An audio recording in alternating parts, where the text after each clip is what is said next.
idea. Back to normal operations until we do have to dig into a new one. I'm ready.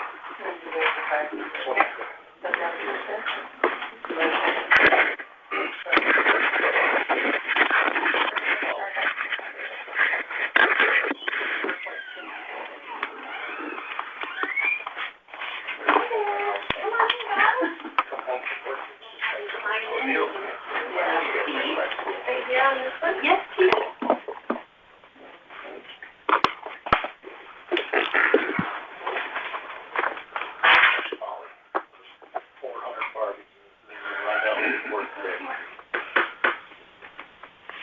It's better than like the Richmond Barbie and the Richmond but like no.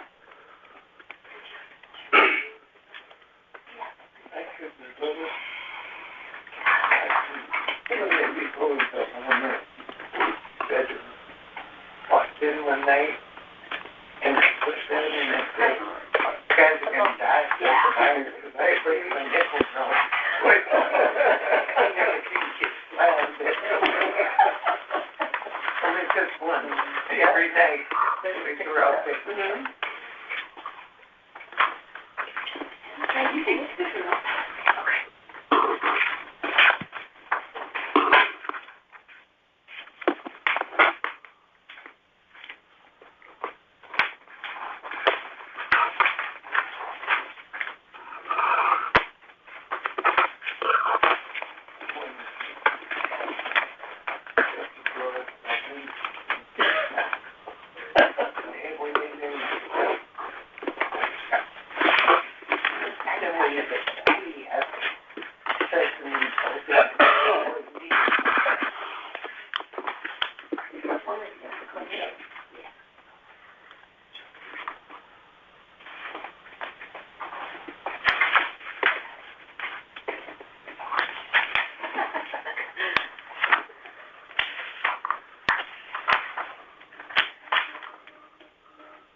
Maybe I'll stop changing it.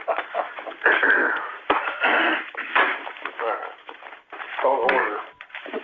Roll call. Steve. Yes. Sue. Yes. Joel.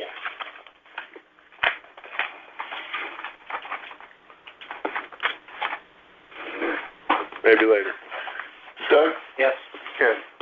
Yes. Approval of the agenda for the August 13th meeting?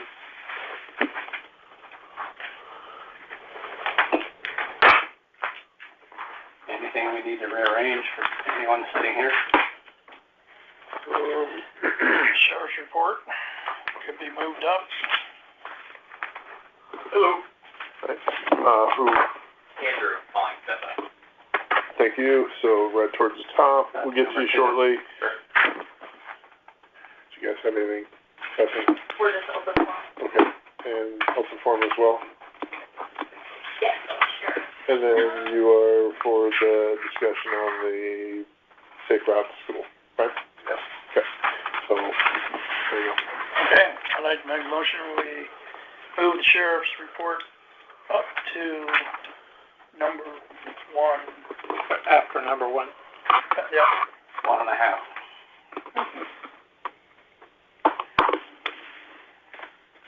I'll second. Further discussion? Sue? Yes. Ken? Yeah. Steve? Yes. Doug? Yes. That is now number 2. Consent agenda. Approval of the minutes for the July 23rd special council, claims presented July 24th, August 13th, and approval of the treasury report for July. Move approval. Second. Further discussion?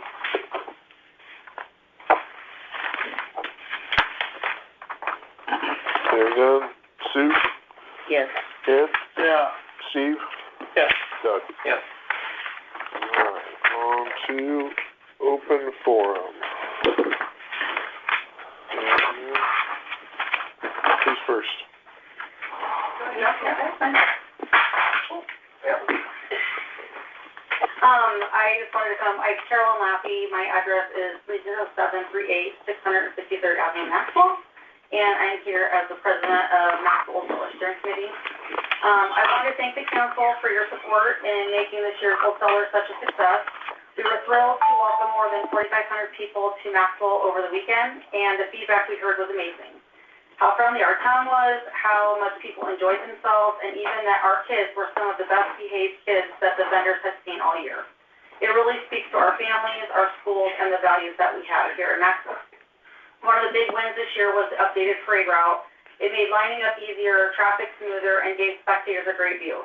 We heard nothing but positives from both our participants and our attendees. In the 2 weeks before our event, the committee members were at the park almost daily, power washing bandstands, basketball court and shelter, pulling weeds, repairing picnic tables, and clearing out heavily overgrown grass to help dry out the ground. With only one full-time and a few part-time city employees, there's already more work than they can reasonably take on. I really want to recognize at this time Tony Ness, Scott Johnson, and Paul Ness for going above and beyond, not only during Old Settlers Weekend, but daily. I want to also throw out a shout-out to John Falvey, who came down with his family and helped repair picnic tables that weekend, or for the weekend. We had challenges with heavy rain before the event, which left the park soft and muddy and almost flooded. The volleyball court project was delayed, but TK Construction is working on finishing the project and will repair rust once the weather allows, and we will help ensure that the grass is restored. I think they're looking at possibly doing some this weekend, depending on how the weather holds out for us. The soccer field also saw some grass damage from the monster trucks. While our rental agreement doesn't require us to do any repairs, and our use of the space is no different than campers who rent out spaces prior to our event and created ruts, leaving them in the park for us to deal with, our committee, with the help from some community volunteers who have already stepped up, will be making repairs on the area in order to serve the city in any way that we can. The repairs will be made working around weather and utilizing the fall season to reseed. Looking ahead, we see opportunities for improvement to make the event better. In the coming months, we would like to meet with council to possibly explore adding more electrical capacity in the walking bridge area, specifically a possible addition of more 30 and 50-amp connections that would help to better accommodate vendors in the future. Based on our feedback from Facebook and the community this year, it was a wonderful success. I look forward to continuing to work together with you all to preserve traditions while continuing to make improvements to our parks for the future. Thank you. Thank you, guys. Thank you.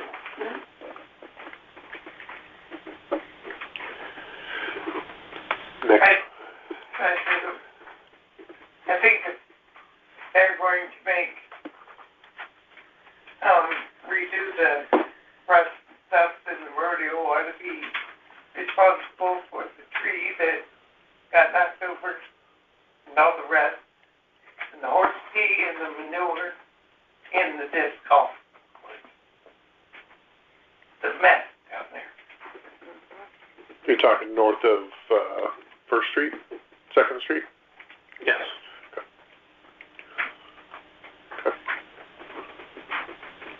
Carolyn, does your insurance or the monster truck vendor have insurance that might help cover the costs for you? Cost of the, The soccer, yeah, well, for the soccer field. technically that's not insurable damage. I mean, it was grass, so I don't know how that would be. Well, I don't know. It was just a thought that it might help you. Yeah, no, I don't think that would be something that would be covered by insurance. Okay.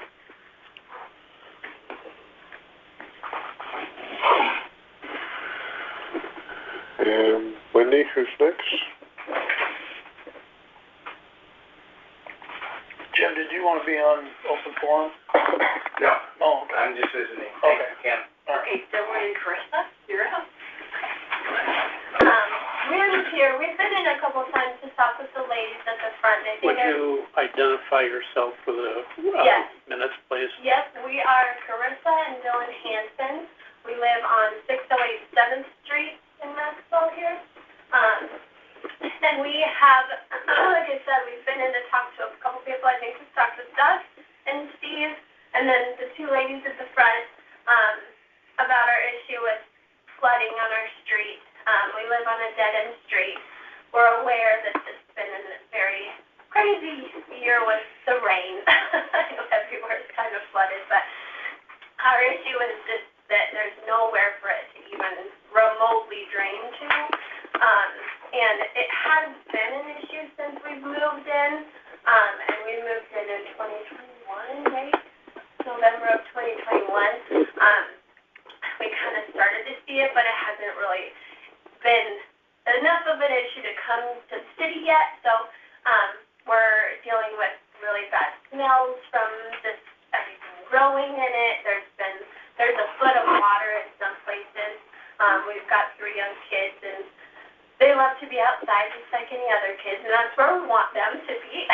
So it's just hard because we can't really let them go out by themselves now, and, really hardly at all because the mosquitoes are so bad from the water. And we also own a business out of our home, so it's been difficult. We've actually kind of upset our neighbors a little bit by the parking situation because we do have employees that need to park sometimes 4 vehicles at a time.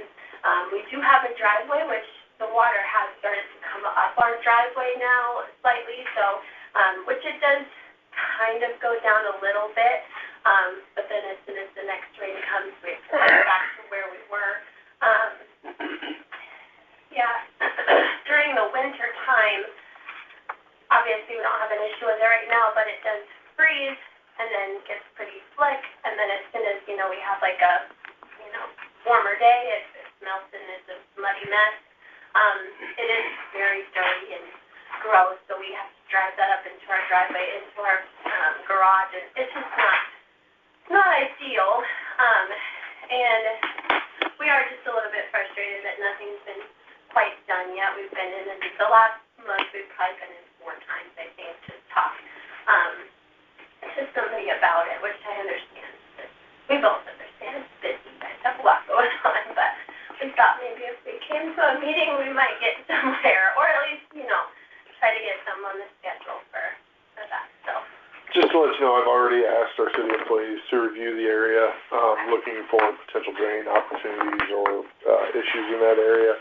Right. I personally was up there today, after I got your email, because I needed to see what it was, and, we have other issues in that area that are more than just you, that are neighbor causing problems that should not be there. Okay. So, I'll be working on addressing those issues.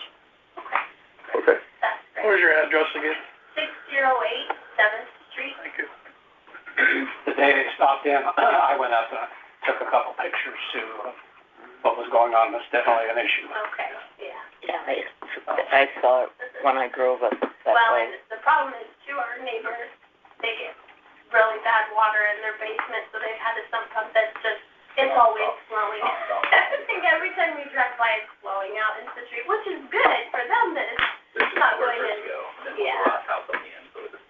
And our sump pump is also doing, you know, the same, but.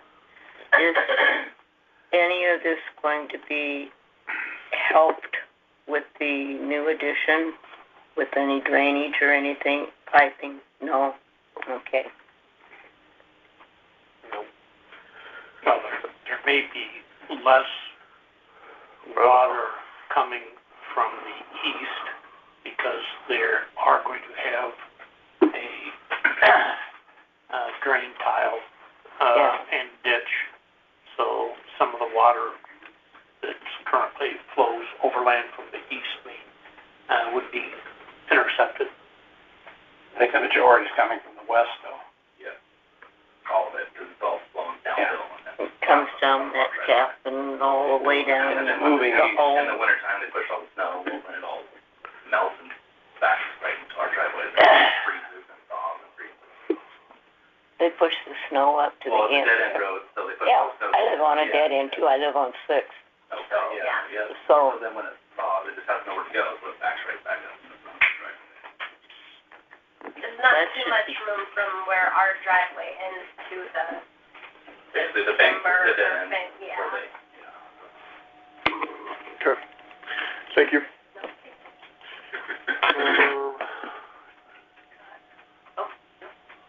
All right. Move on to Sheriff's Report. Hello, I am Logan Powers. I will be with you guys for the next year, at least. Okay. I've been Maxwell's deputy before, a couple years ago. So some similar faces from you. I don't really have anything noteworthy. We've got a couple new deputies that we are training currently. We've got one at the academy, Jason Ross. He'll be done shortly with the academy. I think he's almost done. We've got one that just finished his field training. He's out on his own, Lee Schlanka. And then we've got one that we just hired who is already certified, so he doesn't have to go to the academy, and that's Sean Wangi. I believe I'm saying that last name correctly. He's out actually right now on training. So once he's done with his field training, he won't have to go to the academy. He'll be out on patrol on his own. So we're looking really good personnel-wise, but a couple new faces out there. Does that mean that we will see you more often through town? As best as we can, yes. Thank you. Yes. But that's about all I've got for you guys at this time. I know it's going to be picking up soon with school starting. When does school start up for you guys? 25th. Monday, the 20, whatever. it is. 26th. Yeah. Okay, so coming up, so I anticipate probably some traffic related things that we should be looking out for. Coming to Baldwin Street. Traffic jam. Surprised we didn't have accidents. Between all the ATVs and the golf carts and the stupid kids that don't have lights on their bicycle. And you're not the first community, actually, not the first community this week that's brought that same complaint Yeah, up, it's so. a problem. Yeah. I've already sent an email out about one town that's requesting some extra patrol for that, and I'll include that in this email that I send out. Yeah. Nice time of the summer, they're out and about, and that's something that we'll take a look at. Is there specific areas, you mentioned Baldwin, is there other? Baldwin, racetrack. For all of them. Yeah. And down on the corner of 3rd and Baldwin, nobody happens to see that stop sign. Yeah. They just go right through it. Okay. And is it mostly side-by-sides or ATVs, or what are you looking at? Both. Both? 210 and cars too. On the east side of town, from the school going to out. the east, going out east. Okay. Collins. Joel Westendorf. You guys have a sign up there that has the speed display, right? Oh, yeah. For coming into Coming town. in. We're coming into town. Yeah. I Okay. noticed the one on the south side of town's not working. I can talk to one of our day shift deputies does the speed trailer, and I'll let him know if that's where you want it. I can let him know next time it's in this area. It was in town last weekend. Was it? Yeah.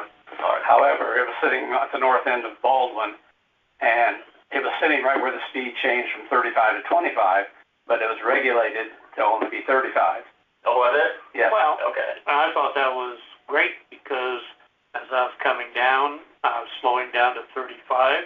It said I was 35. I knew I had to hit 25 when I got to the sign. If it had been 25, then it would have been flashing 25 at me about a block and a half away. He'll set it to whatever the zone is. So if it's right It at was right at the 25. Okay. Yeah. So It should like have you been said, 25. if it's as you're coming into town slowing down, then if he had it at 25, the report would show that everybody's speeding, because if you're within that 35 zone but it's set to 25, everybody that's doing the speed limit's going to be marked as But it's in the 25 zone. It's at the head of the 25 zone. Oh, it was Where it just starts. outside.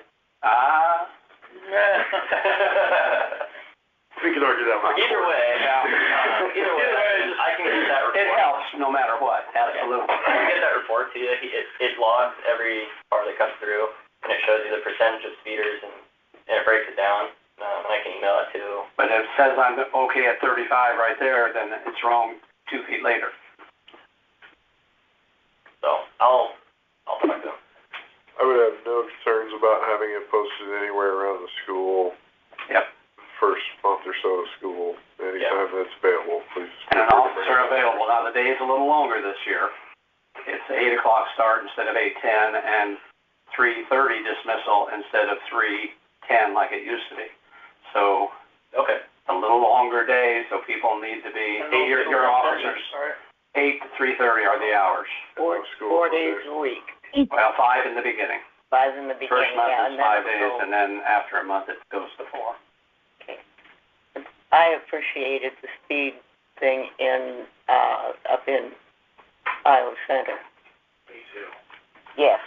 Yeah, I know he's been, usually in the past with the speed trailer, it's been community to community. This year he's focusing on where we're getting complaints for speed, and when we have a large volume of complaints in a certain area, even outside of the community, he's putting up in the county and all sorts of areas, and it's getting a lot more. That's appreciated. A lot That more. was needed up there, much visibility, appreciated, yeah.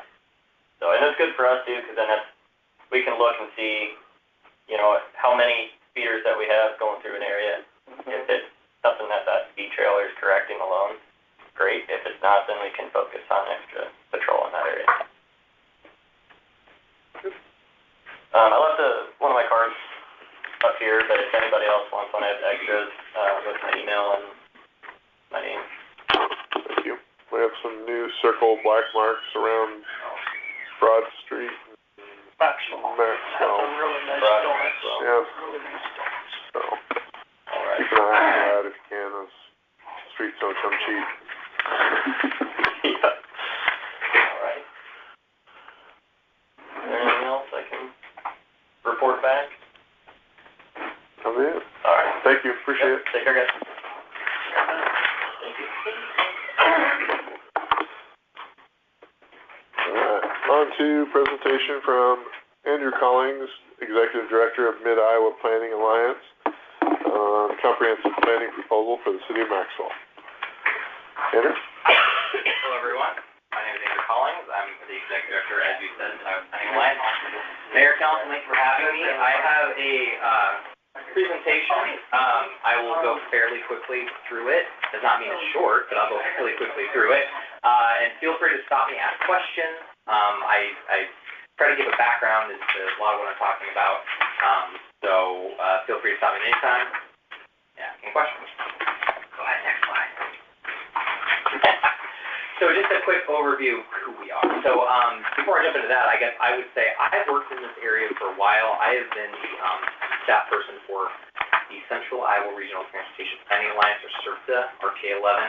I used to work for Joint NPO for 10 years, where CERTA was, so I've had interactions with the community through that, off and on for the last 10 years. Since that time, I've transitioned over to MIPA, which is a relatively new organization, so this is somewhat familiar, although last time I was here was before the remodel. So, just to give you an indication, last time I was here. So MIPA was organized as what's something called the Council of Governments. We're not technically one, but the de facto one for Central Iowa. But basically, what all that means is that we're an organization that's dedicated to serving cities and counties. That's who our member communities are. That's who we serve. That's who sits on our board. And so anything and everything planning-ish related, that I say that for a reason, related to what cities and counties need, that's what we're designed to do. So we're technically a nonprofit. We are also many other things, but one of our bigger items is that we're the designated economic development district for the area. That's a designation given through the United States Economic Development Administration, which is in itself a sub-department of the Department of Commerce. So that was done back in January 2022. You guys, everyone pays dues to our organization, a per capita of 15 cents. We use that money to match a planning grant that basically lets us do work for communities, such as applying for grants, or when we talk to you guys about just different issues. We are a planning firm, so we don't do engineering, we don't do economic development, but we are a planning firm, so it guides in that. And then our basically, we support communities and focus on core long-range issues in our region. So, just at the map of development districts, you can read the slide later. As you can see, they're pretty popular across the country. That's just to describe what a development district is, but we can move past that. Okay, so we're not just MIPA too. We staff other things. CERTA is up there. I mentioned that. I believe Maxwell received a grant from CERTA for one of your roads here in the west part of town a while ago. So that's probably why I was up here last. Yep. But other than that, we also staff, in particular, the Story County Housing Trust. So that is funding from the state that's allocated to the housing trust funds across the state that goes towards housing projects. So we administer that. We actually have two other housing trust funds we work with, the Central Iowa Housing Trust Fund, the Dallas County Housing Trust Fund, not necessarily applicable to you guys. But we also do owner-occupied repair programs, and just recently, we keep updating this, we took on workforce development, the Central Iowa Workforce Development Board for the region. So we do a lot of different things. Transportation, housing, economic community development. So just not only through our organization, but through our affiliate partners, we do a lot of that work. And I will note that the Housing Trust Funds and CERTA are entirely separate organizations, so that's why they're kind of listed separately. They're separate dues, separate everything. So next slide. So the services I mentioned that we do, grant writing, we have a newsletter, journal questions. That's what you generally get with membership fees. Grant writing takes quite a bit, so that usually takes the bulk of our time. But we also do other things like comprehensive plans, grant administration, zoning support. I mean, you can go through it. Anything planning related we can do. So that's just kind of the things that we do. That's not an exclusive list either. We do a lot more. So, for example, we can do CDBG facade grants. That's the pictures up there are the before and after of the building in Knoxville. We just helped Story City get funding from EDA. EDA actually grants money too. There's a reason why we have development district for a new project such as ag up there in their industrial park. We do different types of administration as well. So that's just an example, visual example of some of the things we do. So now we'll talk about planning. And I promise everyone here that I will try not to bore you too much, but I do think it's important to explain why a comprehensive plan is needed in a community. I think that gets lost a lot of the time we talk about what a comprehensive plan is, why we have it, why we do it. So I will kind of dig into that a little bit. And that all goes back to delegation of powers to cities from the state and federal government. So in Iowa, well, across the country really, there are two different ideas of how cities govern themselves. It's called home rule versus village rule. Has anyone ever heard those terms before? Good. Okay. So home rule, in essence, is granted by the state constitution or state statutes that allows autonomy for local government. So home rule implies that each government has a separate realm of authority. Basically that unless it's expressly disallowed, you can do it. So home rule means if there's not a rule against it at the state, the local municipality can do it. That's contrasting with the Dillon rule, which basically says that local governments can only exercise power expressly delegated to them by the state. So two different ways of looking at it. And fun fact, the Dillon rule is actually named after Iowa Supreme Court Justice John F. Dillon back in 1868. So little Iowa connection there. So in Iowa, though, up until 1968, we were actually a Dillon state. So you could only do the things that the state of Iowa said you could do. But there was a change back in the 60s. So in 1968, they petitioned to have the cities petitioned to have home rule instead of Dillon rule in the state constitution. So basically now communities are allowed to exercise their authority as they wish unless it's expressly not permitted by the state. So that leads to police powers. So you guys know that you get to do that. Broadly, police powers are something that you can do. It's inherent in government, and it imposes restrictions on private rights. That's essentially what it is. So generally, you can use police powers for security, health, safety, welfare, sometimes moral, but that's to achieve communal benefit. So that's a broad use of police powers that cities get to use. So, which that leads to a court case from 1928. I promise I'm getting to the whole point of comprehensive plan here in a second. But has anyone ever heard of Village of Euclid versus Ambler Realty Co.? No? Not surprised. But it's actually the most famous zoning case in United States history. So, basically a realty company owned 68 acres of land in the Village of Euclid in Cleveland in 1922. The city of Euclid decided to pass zoning that restricted height, what you could do with your land. It instituted different districts. Sound familiar, like zoning? And Ambler Realty sued and said, nope, that's a taking or a violation of the 14th Amendment, protection of liberty and property and due process equal protection clause. So then it went to the Supreme Court, and they found that zoning is an appropriate and valid use of a community's police power. So that's how it all ties back. Is zoning, in particular, is a police power that cities and counties can use to restrict land use to a certain extent. So there's more up there. You guys have copies of this, but that's in its essence. And sometimes they refer to some zoning as Euclidean zoning, and it's all related to this court case. So past court cases, go ahead to the next slide. So when you talk about development of land, there are 4 tools that city has to regulate the use of land. 4 of those, the 4 top 2, comprehensive plans and zoning regulations. You guys are probably familiar with that. There's also 2 other tools that communities can use: subdivision regulations, so how you subdivide your land, and then building codes. But comprehensive plans and zoning regulations go hand in hand in Iowa Code, and that's because in Iowa Code it states that a comprehensive plan you have to have a comprehensive plan to do zoning. And essentially, your comprehensive plan is your overall guide and vision for how you want your community to develop. So it all goes back to the development of your community. That's what a comprehensive plan is supposed to do. And so this is just from state code, but basically you have to have a comprehensive plan to have zoning. So that's kind of where I was getting to with all this. If you have zoning, you have to have a comprehensive plan. And so, okay, it gets a little more nebulous than that. Well, less exciting than that, for sure. But you have this idea that your comprehensive plan has to be based on what your community currently has. So if you have a comprehensive plan, let's just say 30 years old, that's not really going to be a guide for future development for your town. It's not based in reality. It's not based on what your community wants, what it is, that sort of thing. But that serves as your guide for your future action. So there's also there was back in 2010, that's the most recent changes that we've had with our zoning, other than the recent change with the ancillary housing units. I'm sure that's probably come up. Have you heard of that at all? We'll talk about that later. That's fine. But smart plan principles basically decide what a comprehensive plan should look like. So before this, though, there was no what does a comp plan look like? No one really knew. It wasn't codified in state code. This did that. So these are the things you look at when you look at a comp plan: ruralization, housing diversity, community character, all that fun jazz. And then you have the different things you want to include. You want to talk about housing. You want to talk about land use, obviously the biggest one.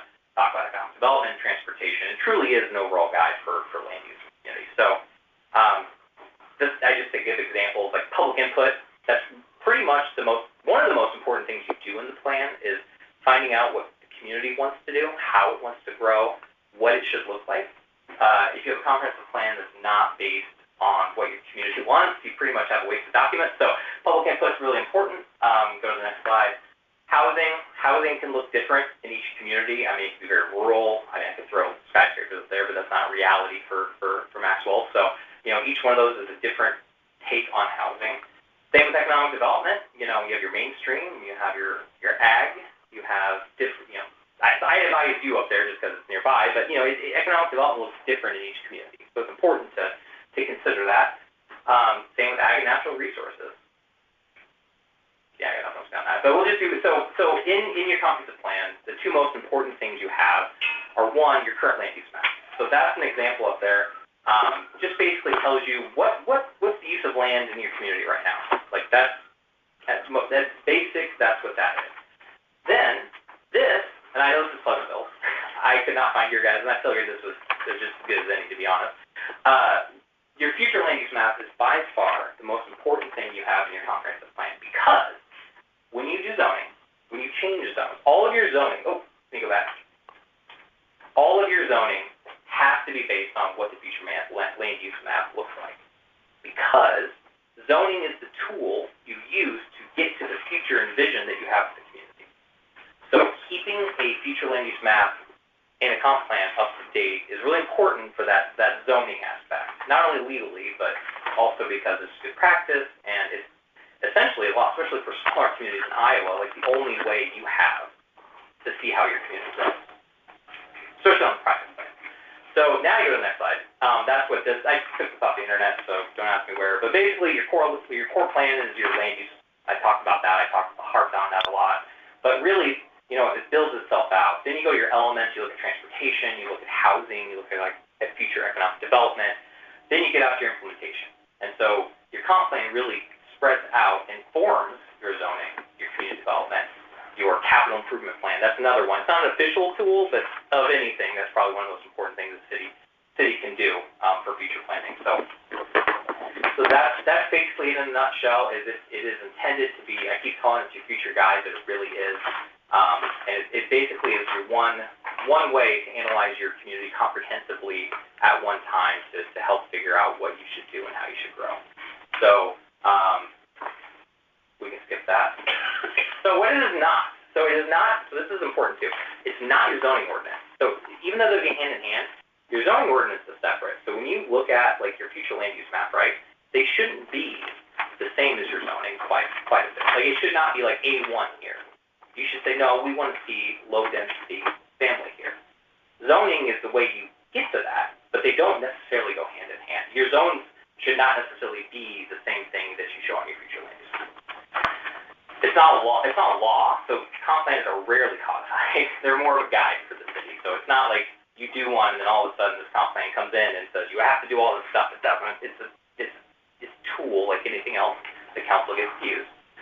It's not like it's a housing needs assessment or economic development plan. So don't think a comp plan comes in and says you're going to do, like it's super comprehensive and it's going to figure out how many houses you need in the community, where they're going to go. Not really. Like that's a whole separate analysis, a whole separate thing. And it's not perfect, and that's the other part too, is when you look at just comprehensive plans in general, planning in general, it's not designed to be permanent. You should change the comp plan. If there's a community that change and the community wants to decide they want to go a completely different direction, that's fine. It just needs to update the comp plan to reflect the values that you have in the community. So that's also why they call it a living, breathing document. I mean, that's a bit much, but the land use for sure, the future land use map has to change when you do rezoning. If you're going to take something from an R1 and put it to a commercial, I mean, your future land use map has to show that too. So you can always amend your future land use map, and I'm sure you guys have done that in the past too. So that's what it's not. The other comp plans we've done, we're doing 4 right now. I've done a bunch in the past. I have questions on that if you want, but we can move past that. Proposal is in there. The price is in there. I did send that proposal. I just want you guys to know that's just so you could look at. I am not asking you to approve it or anything. It was just a way to show you guys what would be as part of that figure. But it is not by no means like, hey, let's get started today. It's more of a tool for you guys to look at and consider. Other things like zoning update, like you would adjust your zoning based off what the comprehensive plan says. That's obviously the outside of scope, but something to talk about. And so the other thing to note too with us is we're a full-time professional planning organization. That's all we do is planning. Our staff has over 25 years of experience. I've worked in Iowa over 15 years doing planning, very comprehensive plans, transportation, community development, all of that. We're a membership organization, so really we're dedicated to your success. So I don't want you to think that, you decide not to use HIPAA, although obviously we always say you should. But if you don't, that's fine. We're here to help you guys, and however that looks is fine by us. Because you pay your dues, pay 15 cents per person per year. Appreciate that, by the way, guys. Keep it up. But that's fine. We will be here to help you write grants and do other things too. So I just want you to know that that is not part of this. So, okay, questions, because that's a lot. I did a little history lesson. I did some land use law. I threw it all around, but I do want everyone to see that it is important. There are reasons to do it. It's not just, oh, it's nice to have. It's like, well, it's technically legally required, but it's also a really good tool if council uses it to move forward. So, yeah, you guys have any questions for me? It was a lot. Yes. In the document, it says that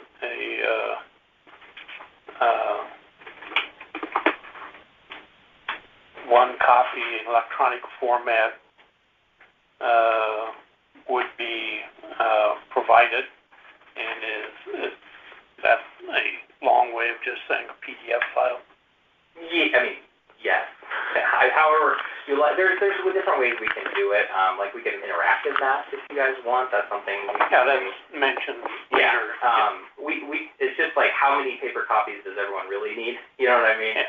So Five is fine, but having digital for sure. Yeah. Digital, usually in a PDF format, so that you can blow it up and see it a little bit better. Yeah. Yeah, we can absolutely print them too, but yeah. Now, the proposal is very clear, straightforward. It follows smart planning requirements.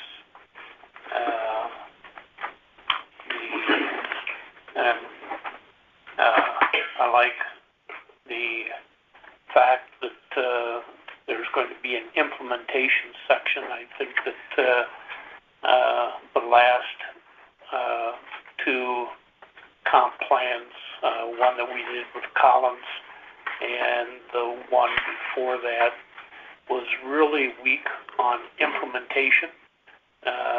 It had the what, but it didn't have the so what. And so I was glad to see that in there. Absolutely, and that's our thing. We're all about actionable results. So whether it's grants, CIP, whatever we need to do, and that's the nice thing about when we do get to do comp plans for communities is that we get to be with you guys for a year, right? Really heavily, more so than we probably are normally, but we kind of get to learn more about you guys, and then we can continue to support you better long term because we get to find out what you need. Like you may not know to ask us to write a grant for something, we just may be able to tell you that, or help you on an ongoing basis. Like if you have a zoning question, you can just call us. We have several communities that call us quite a bit. It's just like, hey, what should we do here? And that's something we can do. So it just helps with that kind of relationship too. And the thing with this too, the timing, I threw a date in there. Again, whatever you guys want to do, I just threw some dates to show you how it would go if that date were selected. And we can be flexible too on the payment stuff but it wouldn't necessarily. We could time it, like if you needed time to put it into future budgets, we can figure that out too. Like we can be pretty flexible. We very much recognize communities, especially now where I've a lot of challenges funding wise. So that is definitely something we're trying to accommodate. So again, we're here to serve you. You're our member. We want to help you as best we can. We're not going anywhere. We're going to be here for a very long time. So however best we can. Thank you. Thank you. Yeah, thank you.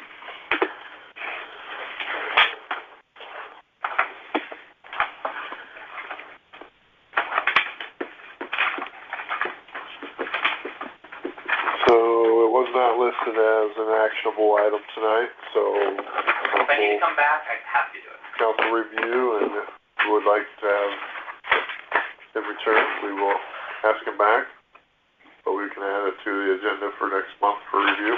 I'd like to have it added to the agenda next month for discussion and possible action. Good. Thank you.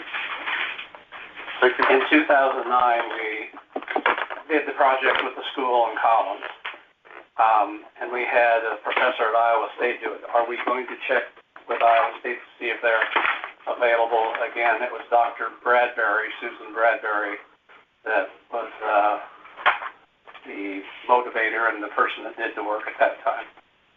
Do we want to check with them to see if they're still available? It's not And what complete. price? It will be by the September meeting. There we go. So we'll have more information on that in September, so we'll Very good. have Right. the opportunity to discuss on that. Perfect.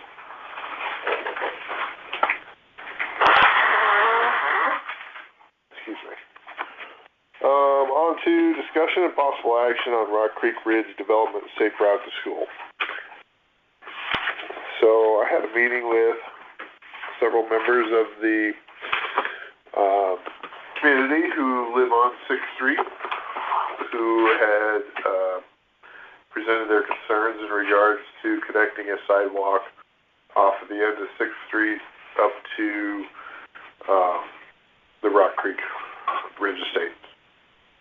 And one of the primary concerns that was addressed was water issues that are currently there based off of water being retained by a previous land retaining wall that was probably put in from the water tower company that's on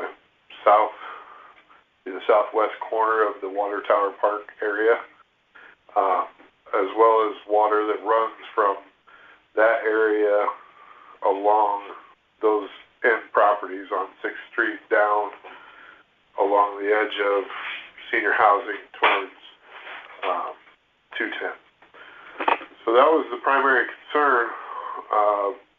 If I'm gathering that the primary concern was that there was already water issues there, and that if they weren't interested in having a sidewalk or us buying their property to put a sidewalk in if we weren't going to address the water issues on the end of the street. Did you see the pictures that were sent today? I did, but they're on my cell phone and they aren't great, so. Well, the city mows about once for every 4 times I mow. And so it's about like that. And on this heavy water, it just washes all that up into my property because of that berm. It was that far away from the cement pad for my garden shed. Okay. And water along the hedge, it's a lake. And this isn't an unusual year, really. I've seen worse years. I've only been here 9 years. Okay. So, in reviewing and talking with there's 2 primary owners that own the end sections of 6th Street, as well as the third owner, who would be the board who operates the senior housing in coordination in order to connect the sidewalk. They came up with 2 options. One, that we would review water management through that area prior to installation of the sidewalk. Or 2, the other suggestion was that they run the sidewalk down to 210 and run it across the north side of 210 and I'd say North Street is the best. So, the suggestion was made that the sidewalk come through on North Street or 7th Street as well, anywhere but their own. I thought at the last meeting, that they said that they were talking about sidewalk at either North Street or 7th Street from the new development down to there, which would lead them still up to Metcalf, which would be a safer crossing. Much safer crossing. Yeah. And the developer's got to move a lot of dirt because that second house on the north side has got a cliff behind it about 25 foot tall. They're going to be moving a lot of dirt. Can't they make that compliant to go down north?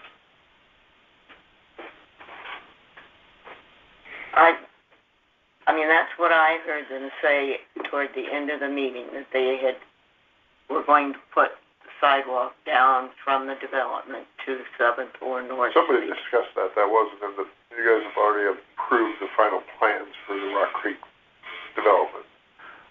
So the Rock Creek plans don't have any sidewalks going from 7th and North Street.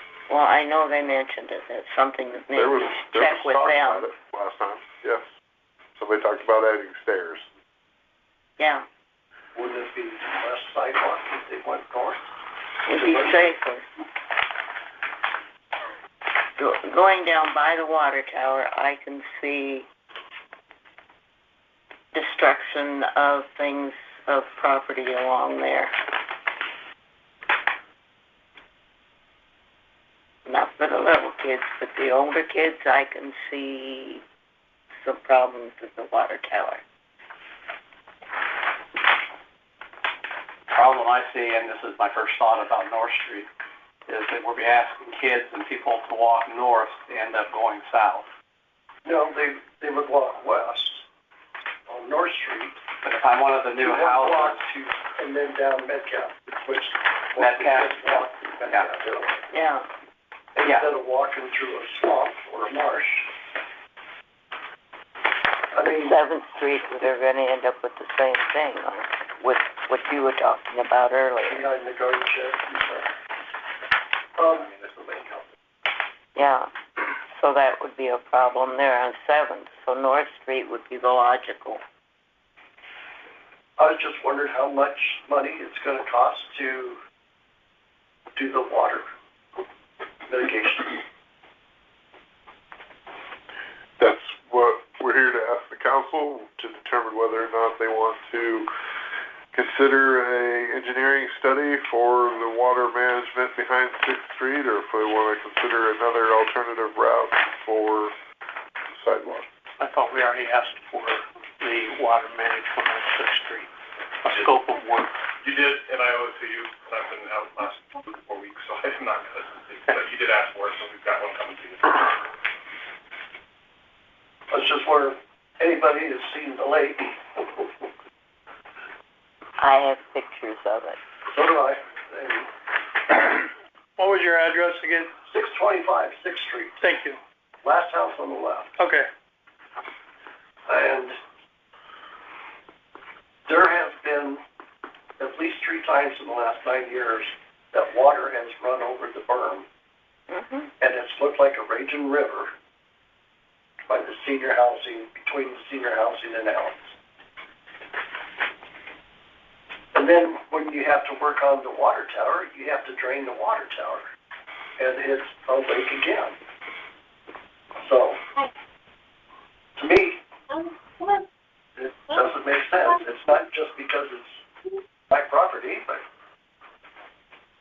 It's not a really safe way to get to school.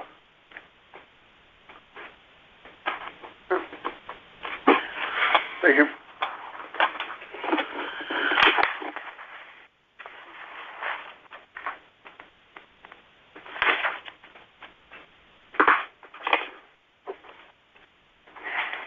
and I want to apologize if I ruffle any feathers, but I usually speak my mind. That's No, you don't have anything to apologize for. You're addressing your concerns about a possible project that we were working on, so that's important for us to hear that. You don't speak up, we don't know. Well, nobody said where's the sidewalk, how far away from my property. So I don't really know what's going on as far as that. There's no plans. It's trying to define a opportunity for a place to put a sidewalk, path, route to school into play somewhere. And we've already discussed the north side of 210 and the cost prohibitive nature of that. Yep. We've discussed enhancing the crosswalk at 210 and Woodlawn, and how the hill is still not conducive to bringing people across there. So now it leads us to getting people over to an existing sidewalk that already has a crosswalk built in, and what's the best way to get there. And we'll just basically basing off looking at the map, shortest, quickest, easiest routes down 6th Street with the least amount of traffic and easiest access to the sidewalk and the crosswalks. But that was spitballing during a planning and zoning meeting. Okay, Sue, excuse me. You've seen the water between my house and the Methodist church flowing over 6th Street. Oh, yeah. Quite often. But have you looked at the drain that's right there? Yeah, I walk around it every day. Doesn't do a thing. And if the new neighbor doesn't take care of the yard, then it just plugs up. So, is the drain, is there an inlet there? It's a beehive drain. Beehive inlet? Between my house But it's and the But it's about a foot down, it's recessed, It's way down way in, down. where it doesn't do it. And I don't know where it goes from there, that's the next question. Well, apparently it doesn't go Anywhere. anywhere fast. Because it goes over 6th. Alan's house looks like an island. Mhm. John's house looks like an island. My basement looks like an island. And water's just running down 6th across my front yard and then down past the senior housing. So, Mm-hmm. oh, Which is why we asked for a scope of work from the engineers to take a look at that to see if they're, what the direction should be in order to resolve the problem. Does that involve 7th Street in that too then, or? No, 6th Street is Could we in get there. 7th Street involved in that? What we're doing is looking at 6th Street to get an understanding generally of how we should approach problems like this. Solution on 7th Street, in my opinion, is just to put in a little V ditch at the end so that it can drain to the north. Yeah. You on the So north which side? is, the south side of the street. But it's supposed to drain to the north, and I'm sure over the years what has happened is, the grass and everything is just silted in, filled up, silted in, and now it can't drain. Well,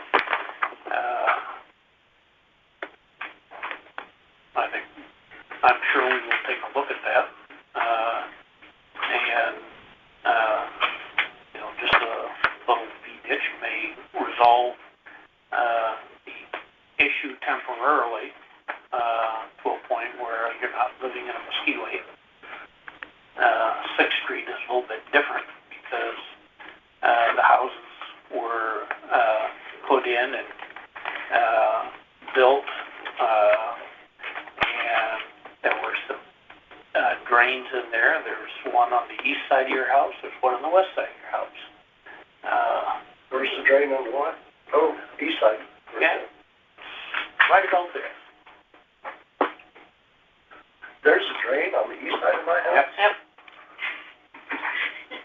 Don't draw. Not on your property. Don't draw under your finger screen. Is it over? Is it in the hedge? Oh, I don't know. No, I don't think so. I've walked that, and not as big as the one on the west side of your house, but there's one there between you and senior housing. There's an inlet. Okay. So, where do they go? Do they need to be hydroplaned, blown out so that they function? These are things that hopefully we will find out when we get the engineering recommendation, and then be able to move forward. So where we... You said that you didn't know how close the trail would be to your house. Yeah, Well, how far away should it be? about 2 miles. No, not good enough. That's not going to work. My house, I probably got 4 foot I of can- property on the east side. I can see your house and So this how sidewalk much you have. If the sidewalk was 25 foot away, That'd be a lot better than running it 4 foot from my bedroom window. absolutely. I wouldn't want 4 foot from my bedroom window either. But right there is a swamp. Well, You talk about And sundown running? one way of getting the swamp resolved is to do some improvements. And that's what I asked to check. Do that first before you do the sidewalks or plan it. Well, I think it should all be done as one project, but that's a difference of opinion. So, Well, I think a short sidewalk to the west would be cheaper than coming all the way down past 7th, curve around that. what do you say? Where's this sidewalk going to start? It's going to start at Rock Creek Drive. It's going to start right over Rock Creek Drive, come along there, turn down, and come over, so that it serves all the people on Rock Creek Drive and in the new development. All right, So, in through the essence, lake. when We can solve that. when we had our meeting with the residents at this corner intersection, I had asked plainly the simple question of if we could resolve the water issues, would they be in support of selling their property to allow for the connection of the sidewalk to 6th Street. And while it wasn't an overwhelming or resounding yes, but the answer was mostly yes. Ellen said if you buy a house for $300, you'd go for it. I don't agree with the 10-foot wide sidewalk. I think a 5 foot wide is plenty wide. Because people drive across my yard now. Yeah. And I've had clog runners get stuck where my sump pump comes out. The code requires a 4 foot wide sidewalk. And 5 foot wide makes it a little bit more convenient for 2 people to walk side by side and talk. 4 foot wide, a little bit closer. Most of our sidewalks in town are 3 foot wide, and you have to walk. I have to walk either in front or behind my wife because I'm a wide-bodied person, and just don't fit on a 3 foot sidewalk. When's the final plans do that? Oh, we're a long ways away from final plans. We wanted to get input, see what the interest is, and if there is no serious opposition, then it'd be worth getting some plans done so that we would know exactly what we would have to buy, where we'd have to get easements, and all that. And then we'd have plans that could be reviewed and looked at. But if everybody thinks it's a terrible idea, going to fight us on it, then we won't do it. Okay, Steve, according to our ordinances, there aren't any dead-end streets.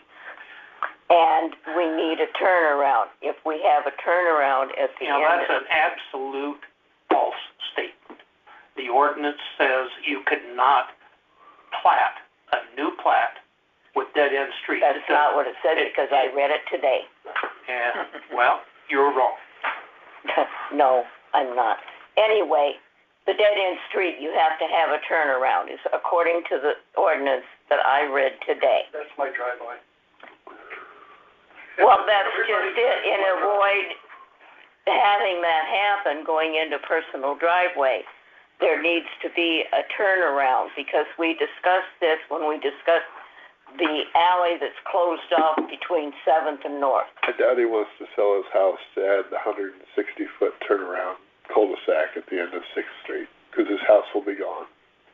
And everybody's house will be gone on the corner at the end of the street. If we're going to add a 166-foot cul-de-sac, which I just saw the code as required in town, for every dead end, there are cul-de-sac that we have to have 166 feet, your guys' house would be gone too. And we'll just start buying up everybody's houses and own them as a city. Move us north to Rex Grove, so We don't have, we can enjoy the lake. we don't have to fix existing issues that were previously placed by previous councils. I'm not saying that there aren't issues that we need to address, but we don't have to fix it back to what our code says now. We need to make an amendment to the No. ordinance that's in there now, No. according to the book that No. I've got at home. The subdivision ordinance applies to new subdivisions. It doesn't apply to existing development. No, according to what I read today Well, in the we book should get that an I attorney's have. opinion on this. I understand what you read, and I understand what I read, and we have a difference of opinion, and probably No, the we only probably have different memos in All right. our book. We're going to move on to discussion and possible approval of Dollar General's Class B retail alcohol annual license. move approval. Second. Thanks for not making me finish that. Further discussion. That's it. Joel. Yes. Joe, Sue. come on and have a seat. Yeah. Doug. Yep. I'm gonna need more room than what's We there. we can squeeze. Oh, you gotta get through there. Yeah. You have to get through that way. You can come this way. The camera Air light light on tonight, so.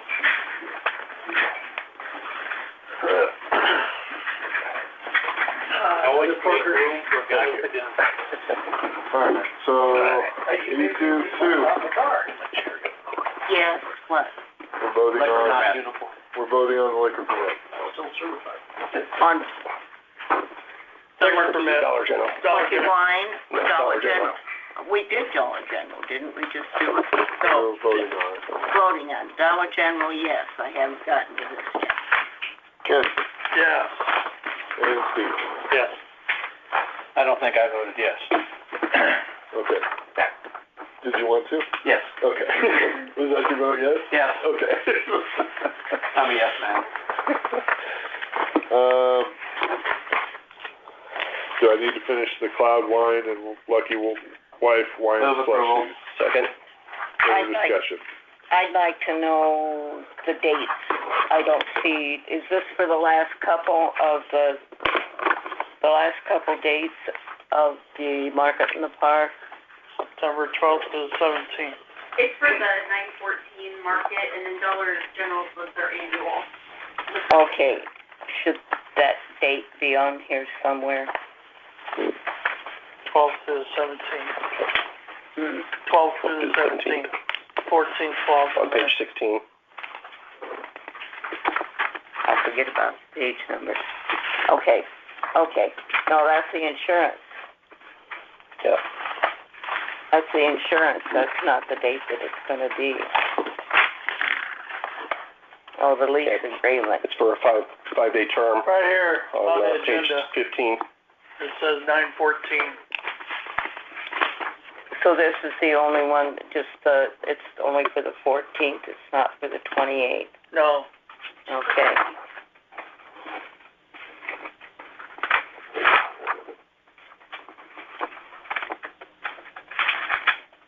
But shouldn't that be on, never mind. Further discussion? Ken? Yes. Doug, Yes. Sue, Yes. Steve, Yes. Joel. Yes. On to discussion and possible approval of resolution 2539 for 911 coordinator appointments.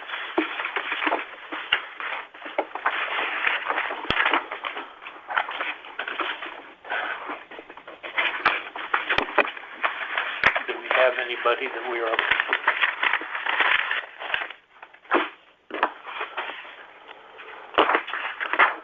Yes, I would like to For a long time. add our emergency management chair, which would be, and vice chair? and vice chair, That makes sense. and myself included, because I haven't been invited in 2.5 years. So it would be, Me. Be Joel, and then it'd be Ken. So Joel's the primary. Yes. And that would be a third.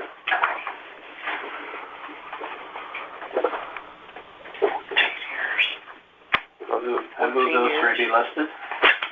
Submitted. I'll email the 911. Maybe it's going to Steve. Thank you, Doug. Is there a second? And further discussion? Sue? Yes. Joel? Yes. Steve? yes, Ken? Yeah. Doug? Yes. And moving on to discussion and possible approval of resolution 2540, a resolution transferring fiscal 2025 funds. I have that in my packet. That's what you said. Should be. What page number is it? 20. It should be in that. Well, it's before 21, but there is no page Yeah. number. Yeah, there's no page number on it. 20 is 39. 20.5. It's in that. It's in that. This afternoon. Alex? Steve, No, it's no. right. It's in this. The one I sent this afternoon is unnumbered because it's for discussion. The one that I sent you 2 weeks ago is the one that should be in the agenda, number 40. And it's in that. Is Right this here. packet? Yes, it's in that little group there. So,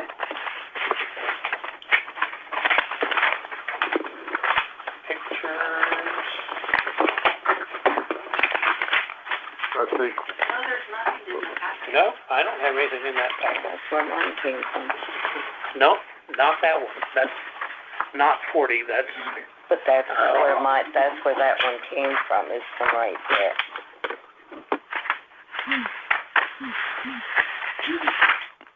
You want my copy?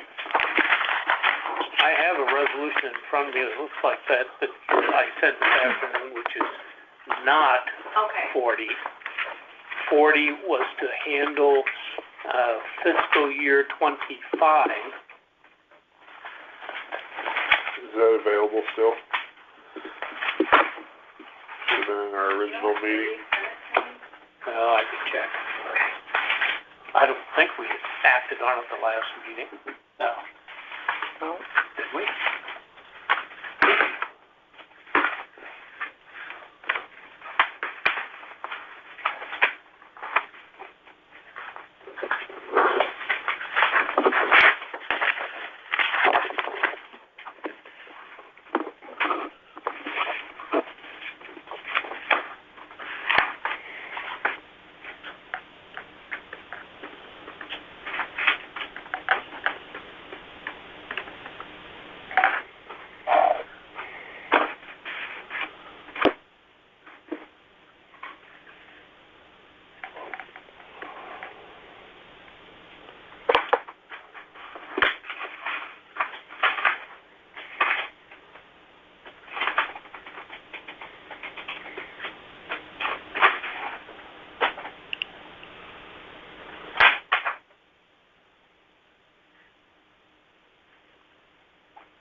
see it in my last, I didn't see it in the packet.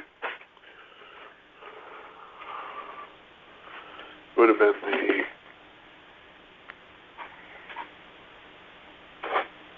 their special meeting in June.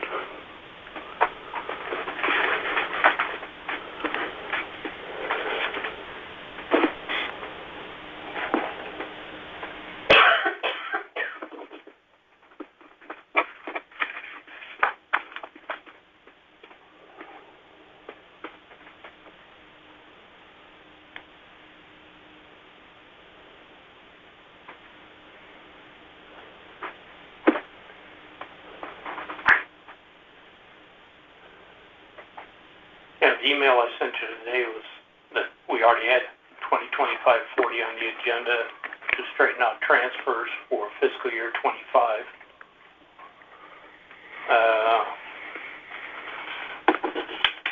And this is to document transfers for fiscal year 26. Okay, I never got the 25.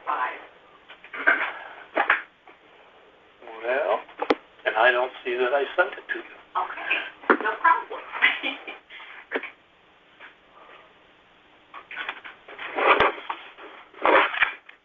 I don't think either one of these is time critical. And 40 is supposed to be transferring fiscal year 25 funds, and this one deals with fiscal year 26. So I suggest that we wait and put them on next month. The one that you have in front of you lists all of the projects that we approved in the budget and the amount that we approved, where the money is coming from, where it needs to be transferred to.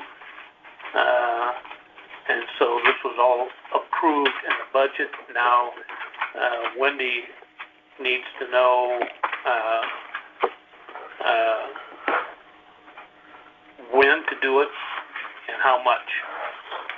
So that was the purpose of this, and why don't we just put both of them on for next month. Okay. Please, thank you.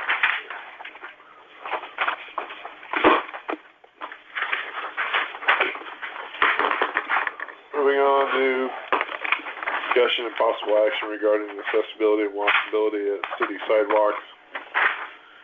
I did not get my mapping done yet, but we have some pictures in here for anybody who wants to look at.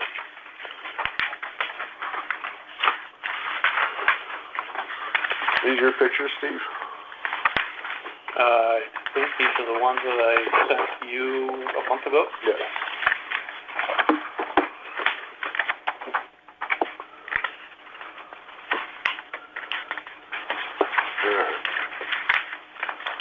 So we don't really have any further action on that, other than we'll be putting together the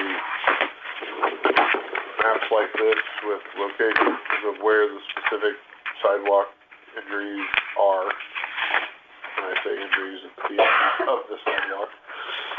And get those letters sent out to those homeowners. Unless anybody else has anything else that they want to discuss further on that.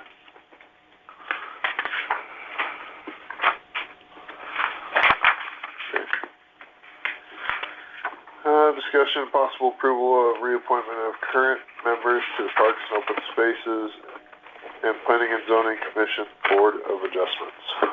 A lot of those are expired, they haven't been renewed, so I don't know how you want to deal with that. That's a good catch. Also, some of the ending dates aren't really correct, because the ordinance says that their appointment runs through the end of a fiscal year, and so where you have March 1st of 2021, it would be June 30th, probably, of 2021. So, like P&Z, they all end at a fiscal year.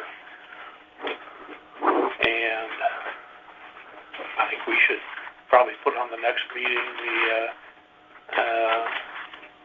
appointments for Parks and Open Space, at least for 3 of the members, whose terms have, expired. Would you reach out to them and verify that they want to continue to, if they want to continue or not? For both? Yeah, all 4. Yeah, all 4 of them have expired.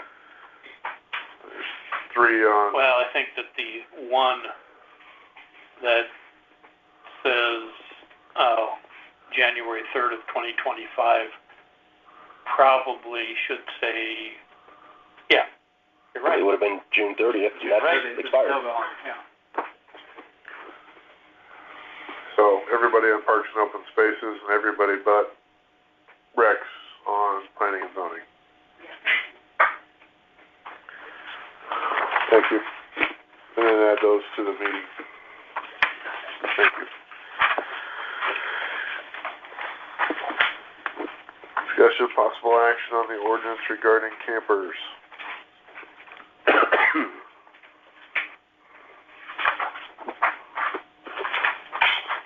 Is it just state ordinance or a county ordinance?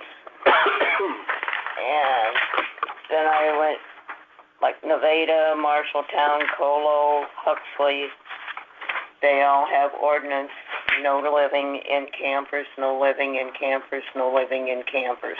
Okay. And we have nothing. And we still don't, because when I asked you last time, I asked you to provide the ordinance.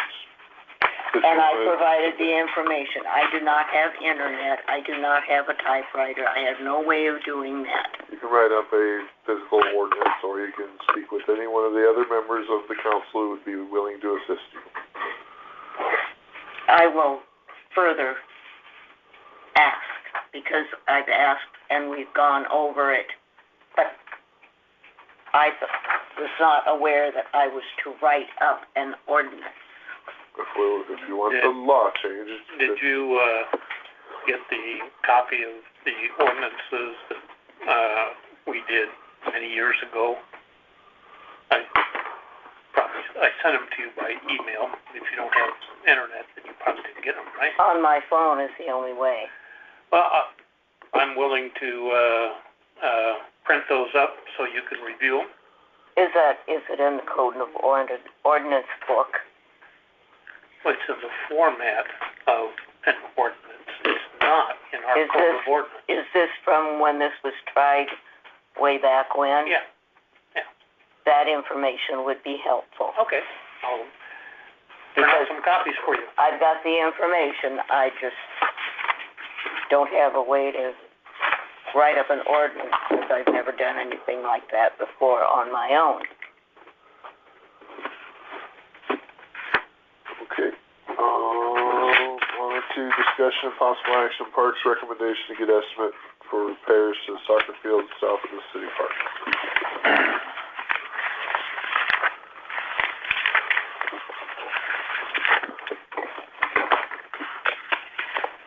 That was the monster truck track. Yeah. I don't see anything in here from the Parks Department. Did they have a meeting? Yeah. I know that, Jody talked to, Tony and, Mr. DeHaven and, Kevin, right? Yep. Okay. I went blank for a second. Sorry. Call me Megan, if I remember that. And, We know who's in charge. Kevin suggested that, he would look into, the possibility of, them, doing, the repairs, through their organization and contacts. So I suggest that we hold off doing anything until they've had a chance to look at it. Does that summarize? Very much. Thank you. Very fair. Is it anything more than grading, regrading the dirt to get Well, it may not to even be Bruce great. It Road? may just be rolling out, Yeah. you know, getting a big roller and compressing it, more evenly. Maybe just letting some of the, crushed grass come back. Maybe an aeration. Yeah. And there may be some parts of the very It's much simpler south. than getting a bid to fix the soccer field, I think. That was my point. Appreciate it. So let's give them a chance to see what they can do. And I don't believe that soccer field has any game schedules on it, but we should check with the Parks and Rec and... no, not Parks and Rec, but School. the club. I don't know if the school goes down there or the local club goes down there when they practice. School has practiced down there in the past, so I don't know if it's all the time. Schools held games there, haven't they, or? I think you're right. But we also have the MS Park, Yeah. so. This is full-size field. Yeah, I have a football field. Yeah, now. Okay.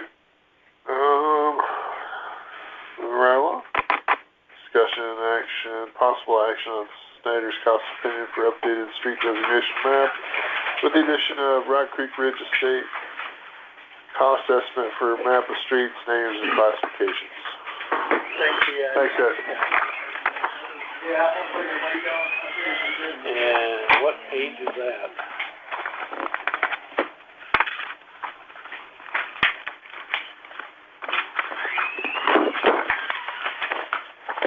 Wendy, what page ties with 11?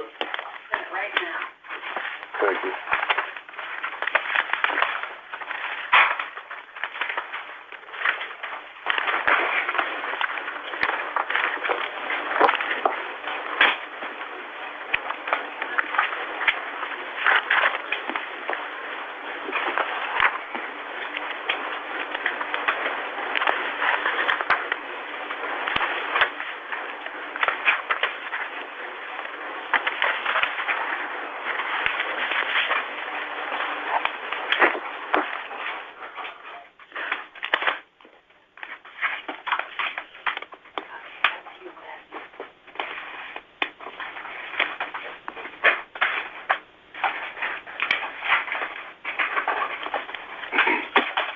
This is the email I got this afternoon. Thank you. Yep. Thanks. Yeah, I apologize for the, Sorry. I didn't even have a chance to look at it yet, so. as I mentioned, the last 4 weeks I've been gone 2 of them, so I'm running way behind you more than usual. Sent But, you an email with resolution, so, supporting.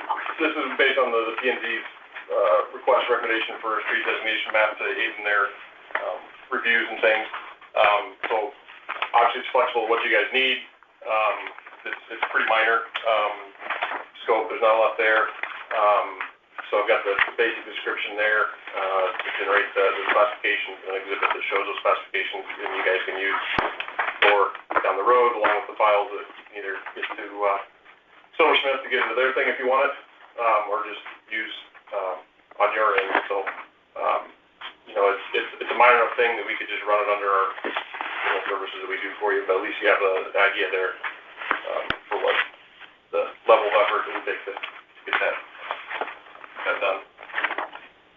And if we did this, then we could, deduct the cost of this from the, $27,000 of the comp plan, because this would be part of the comp plan. That'd be up to the MIPA guy, but I mean, it's certainly something he could probably use, and we provide it for whatever he or whoever you have used to do comp plan. You know, if it's useful for their. I guess my point is this duplication. If we go with the comp plan, Yeah. they're going to be doing, street classification. Was that included on his list of things that, if it was included on his list of things, I might just, unless you have a burning need for it, maybe just hold off until you decide what you're doing on a comp plan, because obviously if we do it and they do it too, they're gonna charge you no matter what. So if that was in part of that services and that gets you what you need, and unless there's a burning desire for it now. Wasn't that what 1A? Not that I'm trying to take work away from you, but. 1A. There's no point in doing it if you're gonna get it part of another one too, so. Designation and classification data. Is that what we're talking about? Yeah. Yeah. I think that was also in the MIPA proposal. Oh. Yeah. Their purposes might be a little bit different, but I think it serves the end that P&Z is probably looking for. Alright. I guess the one question I have is, you've got the hourly estimate down here. Yes, How many hours are we looking at? it's like 8 hours a day.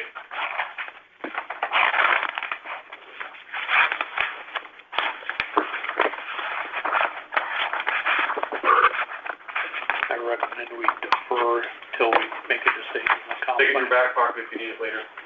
Second. Further discussion?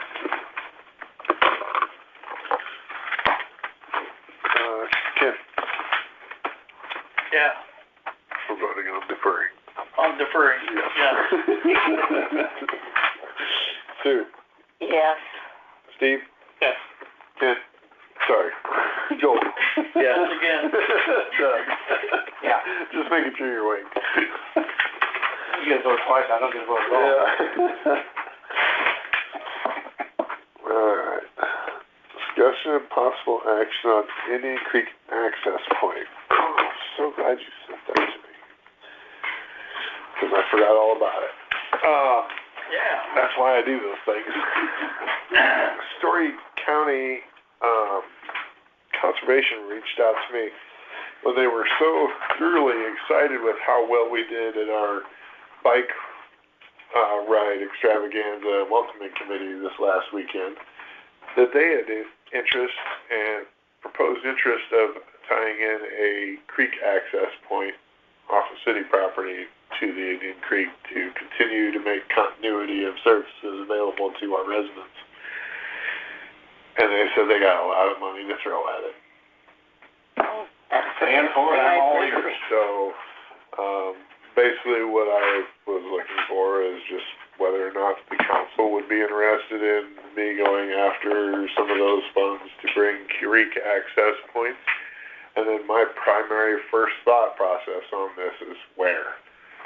And to me, I think the only place with stable and reasonable parking would be at the truck pull area. And it's out of the way. But the idea would be that we want them to stop here at Maxwell. So if Nevada puts one in, and then they get out at Maxwell, we get their services. Would it be better coming from this side? From the east side? I have no idea. I don't know what's best.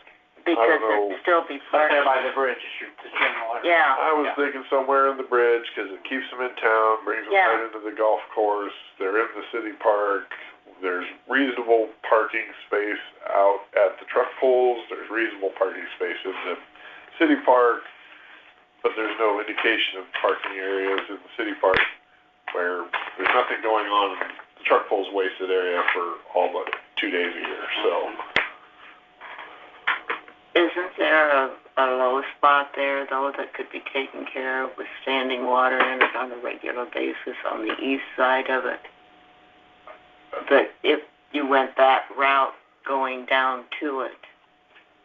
You're talking there's a low spot or low access point already on the east side? Yeah. Okay. There's one of the truck pulls as well, which is the only reason I mentioned that. It's not perfect. It would take some dirt work to make it even better. Yeah. But it's there. So, but That way they wouldn't be going over the bridge and making a roundabout. It'd be right there, easier access on the east side. well, they're going in to get their feet wet anyway, so. But if Well, this would be something that the Conservation Commission would come down and take a look at and help choose an appropriate site that would include access to parking and access to the river, or to the creek. The bike rack. so if council. So I think it's a great idea. There's opportunity for canoeing at least a couple months out of the year. I know if it was last year, there was none because it was so dry, but Creek is still high now, so, just kind of depends on the year. I move we authorize the mayor to pursue this project. I second. Okay. Further discussion? Joel? Yes. Sue? Yes. Ken? Yeah. Steve? Yes. Doug? Now I gotta find his phone number. Got scribbled on something this weekend. You did. I was, did something down there. I know, I seen you do it. I don't know who he was. Steve. Well, Mike would know. Mike, we'll figure it out. Yeah. It should be Yeah, sitting that's right what there. I was that's what I read in All right. code ordinances. That's what I was referring Well, to. we did already have the sheriff's report. Is in the subdivision ordinance. A quick piece on this is, Subdivision ordinance only applies to for the month of July, Maxwell had It does not apply 33.67 hours of monthly town hours. Town patrol was 23.8, and calls for service were 9.87.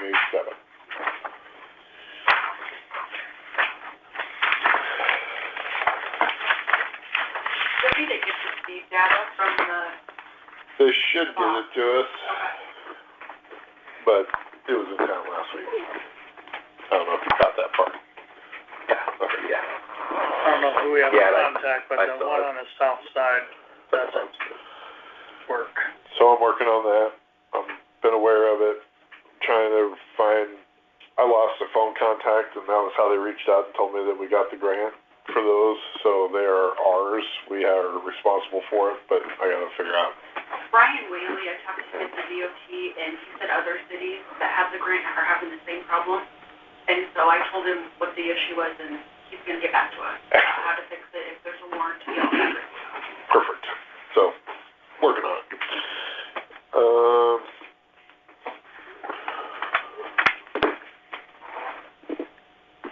Fire. There you go. Just do what's on top. Public Works. Streets, nothing new. Where are we on the list of streets to repair? Can you get in that list?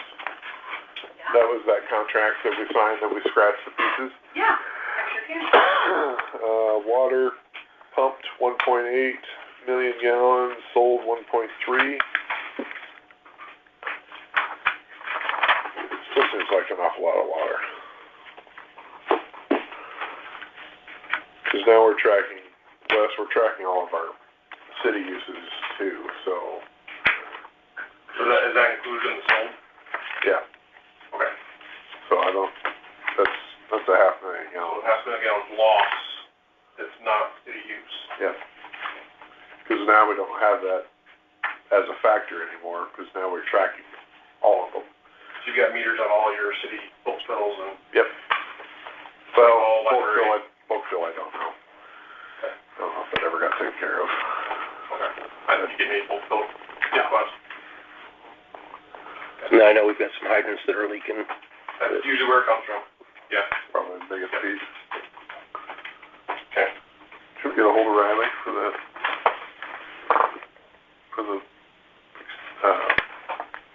replacing those? Good bid.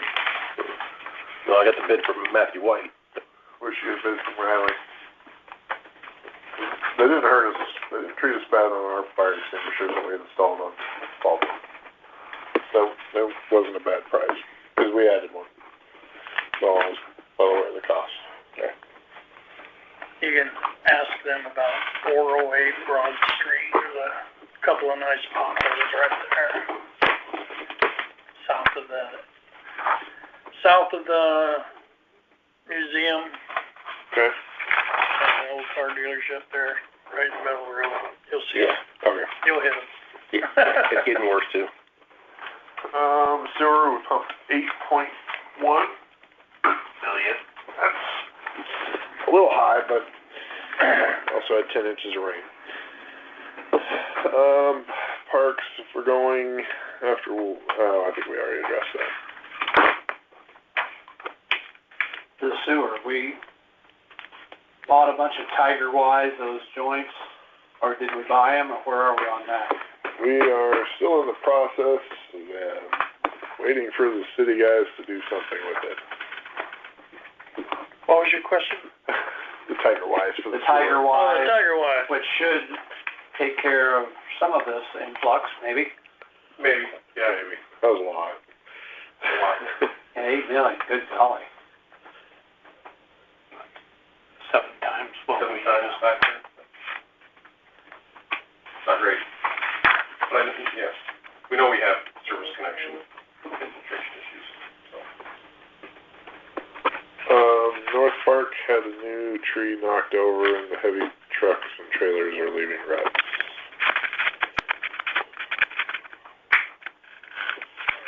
How's it proceeding? well, if we're on parks, Jody wanted me to, mention the, bike trail opening. We had, tents out there, for EMS, CIS Hardware, Library, Center Grove, Story Medical, Mothers Club / Presbyterian Church, the Legion, and VFW, auxiliaries, the city had some stuff that we put out. Market in the Park was there, and Cook's Cutting Parlor had things to hand out. Main Street Floral had things to hand out. The vet had little dog treats to hand out. The bank had some pens to hand out. Mom's Bar and Grill had some cards. CMS High School had water bottles.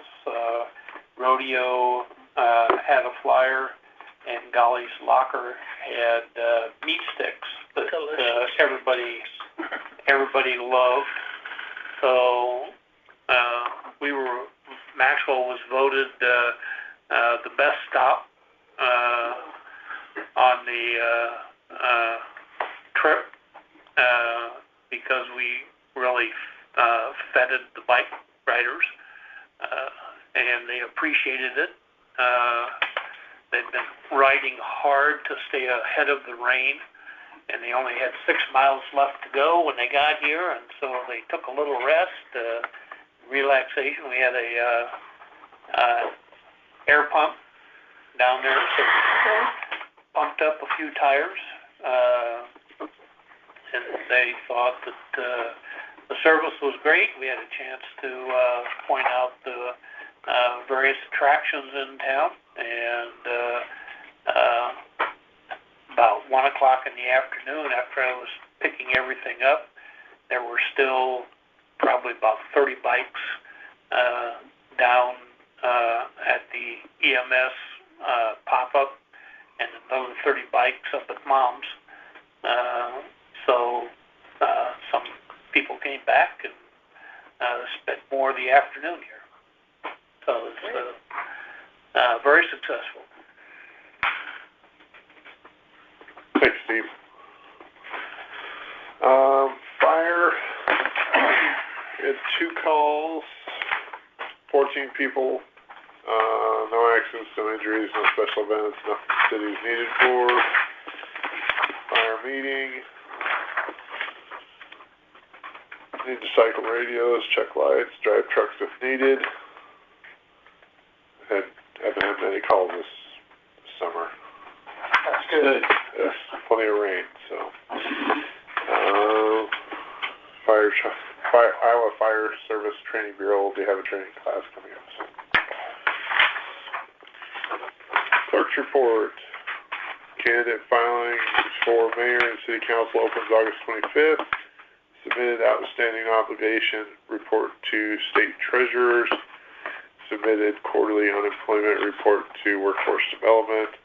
T-Work cloud rollout moving from November to February 2026. Weird if that would happen. EMC completed audit for 2025 fiscal, and we owed an additional $231. And auditors are beginning the fiscal 25 audit August 19th. Good luck to you. Thanks. It's to add to your stress. I'll be sure and send you lots of excess emails. I'll be saying just stupid. Wendy, how's your training going with that outside person? Can you give us a little input there? Yeah, it's going well. She came in person last month and spent almost the whole day with Carrie and I. She was able to close 2 of our G-Work tickets because she used to work for G-Work. And then she is actually going to have surgery here this month. And so next month she's going to come help me with the street finance report and then our annual financial report and then any pending audit things I need help with getting to the auditors. So she's been wonderful, and we've been calling her for just short, quick questions that she doesn't know for, so that's been great. But yeah, she's awesome. Very good. Good. Thank you. Library board. We had 200 total books, 44 movies. Total attendance was 548, 83 children, 151 adults. SRP bubble program was 68, SRP circus program was 87, SRP Chalk the Walk 67, SRP Fire Station 38, and exotic animal program was 54. I'd like to challenge about any other library within a 50-mile radius is anywhere close to 548 people attending. That is impressive numbers, so good job. Bridges total 159 and on hold 118. They had 95 printables, 7 hot spots.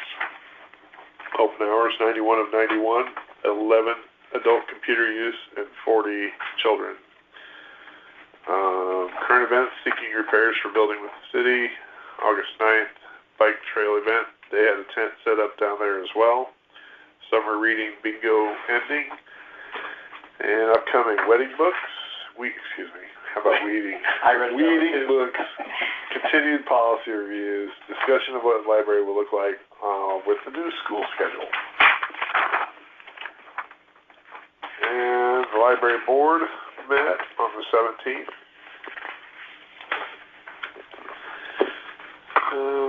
They thanked Logsons. And they were talked about being down there for the ribbon cutting on the Heart of Iowa Nature, handing out drinks.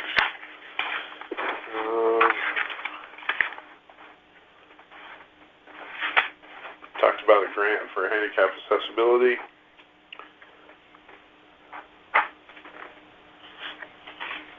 That looks like pretty much it. So, where, I see they're still seeking repairs building in the city. What's being done to help them? I tried to give them a couple of names. Some people have come. Have they had anybody else? Have they had any luck whatsoever? There was one person from Collins that came, and then I contacted the local brick and travel trade union, and they sent me 3 pages of contractors, so I sent it to Anna. She's supposed to be getting more bids. Okay. Because that's a mess over there. So The one guy, I think, said something about it's getting in behind the window into the structure of the building, actually. It's the leak. It's not really the window. it's water coming in, and it's because it's mortar, brick and mortar. There's different routes that the water is traveling, whether it's through the mortar ties in the window, or whether it's coming just from a different joint break somewhere. So having specialists in mortar repair come in and find, track, and locate where that's at. Good. EMS calls for the month of July with 7 page outs, 6 for Maxwell, 1 to 4 per call, 1 to 2 fire person assist. City of Maxwell was 6, 1 for Indian Township, 0 for Washington. EMS monthly meeting training attendance was a no. Monthly truck check complete, yes. Monthly CQI is completed by Story County Medical. No vehicle maintenance needed, nothing needed from the council. And Mr. Councilperson Westendorf has submitted his resignation as member with Maxwell EMS. His last day will be 8/12/25. Thank you for your service.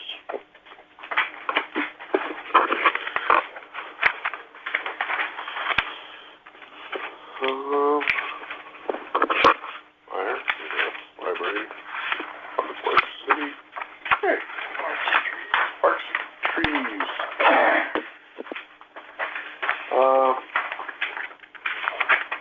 Concrete for the accessibility pit at the Scout Park is in place. Need to get the metal fire pit installed.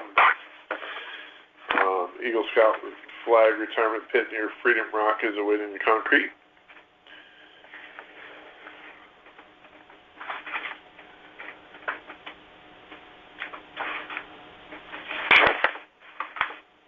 The 2 feather signs were fantastic that they purchased. And as Steve said, it was a fantastic turnout for the Heart of Iowa Nature Trail grand opening for the city of Maxwell. Wendy, Yeah. the payment on the feather signs, Yes, sir. would come out of the, line item that we have for Heart of Iowa Trail signs. Okay, yes, I saw that email.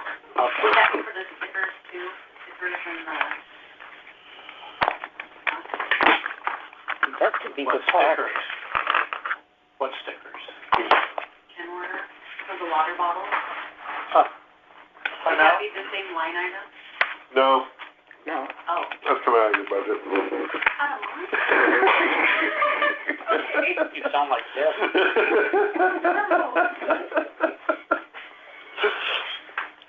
Yeah, I think we'll cover that as an administrative expense. Okay, Take it out of the mayor's budget. Yes. okay, there you go. We did have a line item set aside, can't remember how much it was, might be $5,000 for Heart of Iowa Trail signs. Okay. Mhm.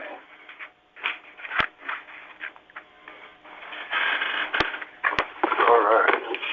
Beth. All right, we're moving along, so I'm gonna keep this quick if I can. Fall Bridge reconstruction, we're closing that one out. We've started the pre-audit process for the DOT. The last, semi-final pay app, which is everything but the retainage, has gone to the contractor. Spencer checked in with him the other day to actually look at it, because it includes some of the working day stuff on it, and he had not reviewed it yet. So, there it sits, but they're not asking for your money yet, so I guess we're gonna sit on that a little bit longer. There is a resolution with the property owner that's still out there. We've sent them the offer to resolve it, and we're just waiting to hear back from them if they're good with it. So, on the budget side of that, Spencer, I believe, has been working with you, Wendy, to get our last couple reimbursements from the SCBG program, so that'll help backfill some of the shortfall. Yes. So. Much anticipated. Yes, so I think that's all covered, you guys are working through that. You signed it tonight. Okay, excellent. What was that? 262? That's why the loan appears to be missing, because we were missing a $262,000 grant that hasn't been paid yet, so. 228. I wondered on Is that that too. a federal grant? No, That's the STBG grant from the Service Transportation CERPO that gentleman referenced. Yep. Or we got the CDBG and the STBG. We had not got the reimbursement for the STBG yet. Yep. So, and there's more to come on that one too. And then on the storm outlet project, so we're getting a quote put together. I think Spencer met with you guys on the ride. I think he said he talked to maybe you, Yep. Mayor. He's got a good lead on potential good contractor for that, so we're gonna get them that form and get a number from them, and then a couple other contractors. We can't do anything until October 1st because the trees can't be taken down until then because of the habitat I mentioned that last time. Yep. So, but that's what we're planning, October 1st.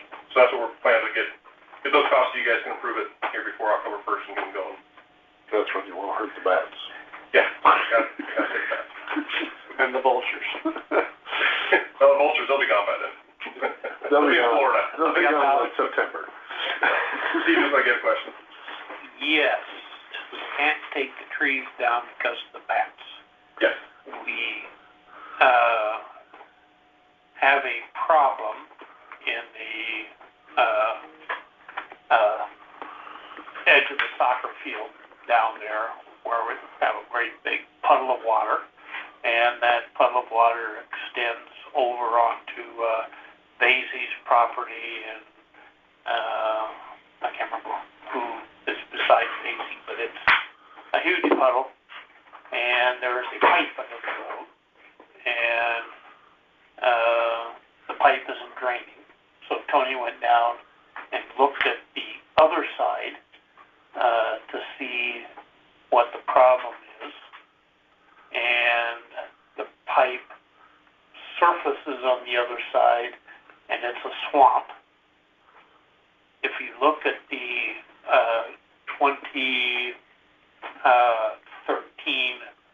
or 2008 aerial photos for that area, there was at one time a V-ditch that took the water to the creek. And so, but the property is owned by Story County Conservation. We're going to have to contact them to get permission to open up that V-ditch again, but it sounds like we're going to have the same problem that you're having, that there's going to stay flooded down there until bats no longer are roosting, or? So, the battery habitat protection is triggered most of all when you have federal funding programs, and any kind of permitting or the DNR, they say hammer on that. I'm not familiar with how it's codified into, like your homeowner cutting down a tree or maintenance projects. Not every tree is a bat habitat tree.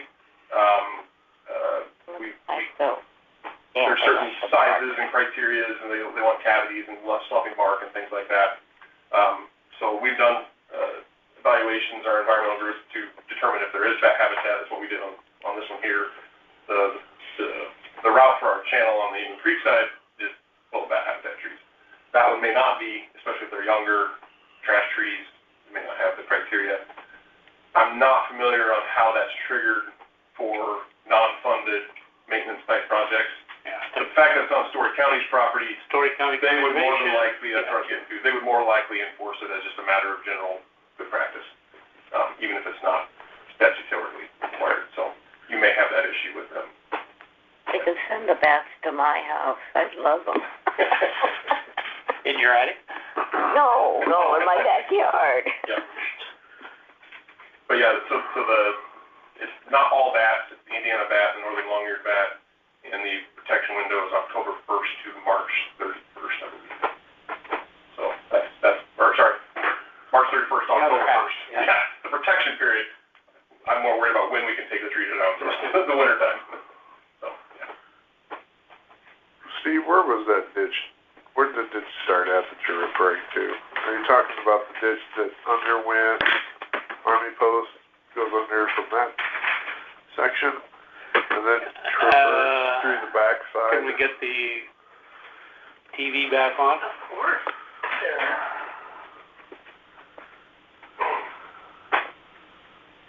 This was this.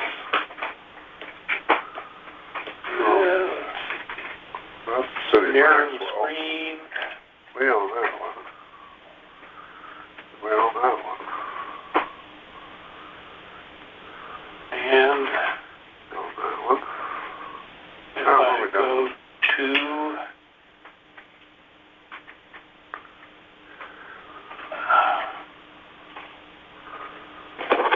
stop that figure in. Go to 600 scale, so I can get down to the right area.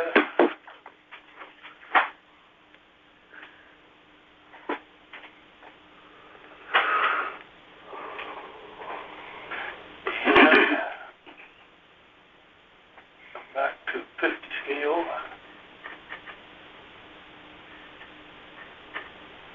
That's what I wondered if you were talking about back there. Okay. You can see where the pond is, and if you Is that an intake in that pond right there? There's an intake, let me put a dot there.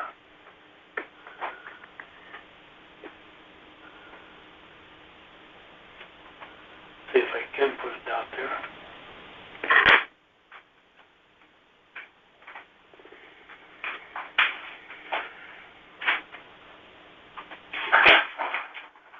I'm not very good at drawing on the beacon maps. There. Can you see that? Yep. Okay. The inlet is right, generally that area. Sure. And if you look at the 2008 aerial photo, you can see the ditch going from there, going there to there. The pipe under the road, and the ditch is very obvious.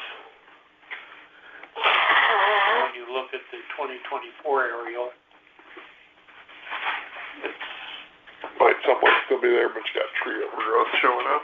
and Tony kind of knocked some trees down on the edge of the right-of-way there, and a couple foot of water from next to the road as far back in as you can see. So what it's going to take is probably some a big backhoe, maybe earth grader, to go in there and Be really good time. reestablish the ditch in a way that it could then be kept open, mowed, because right now if something's plugging it and it's backed up, and the water is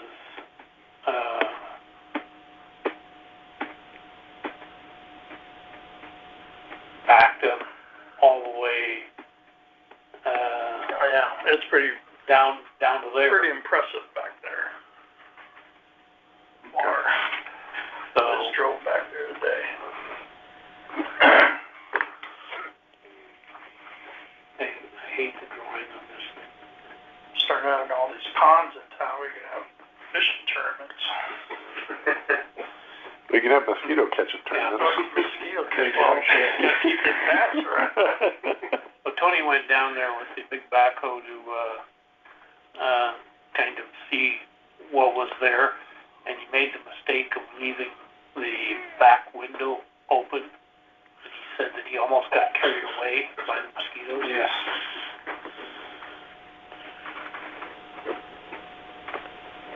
Okay.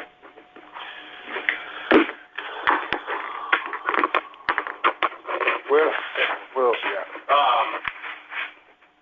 Rock Creek Ridge update. The contractor, I told about the engineer, the developer's looking to have contractor move in here this month or September. So we're getting our final review of their resubmittal of the construction drawings done, to make sure everything's good on that. Couple city action items I noted there. My notes from the last meeting we had indicated it sounded like to me they were willing to do some of that sidewalk connection work if it was approved or directed by the city as part of their construction. I don't know if that was agreed to or whatnot, but, because the engineer keeps asking me if they need to add that sidewalk in. So I don't know where it's gonna go, we haven't got the approval from the city, so, I don't know how that, maybe we just, it's up to you on how we wanna do that. I can provide that information to them if we know it, but it sounds like we're a little bit out from knowing that, so.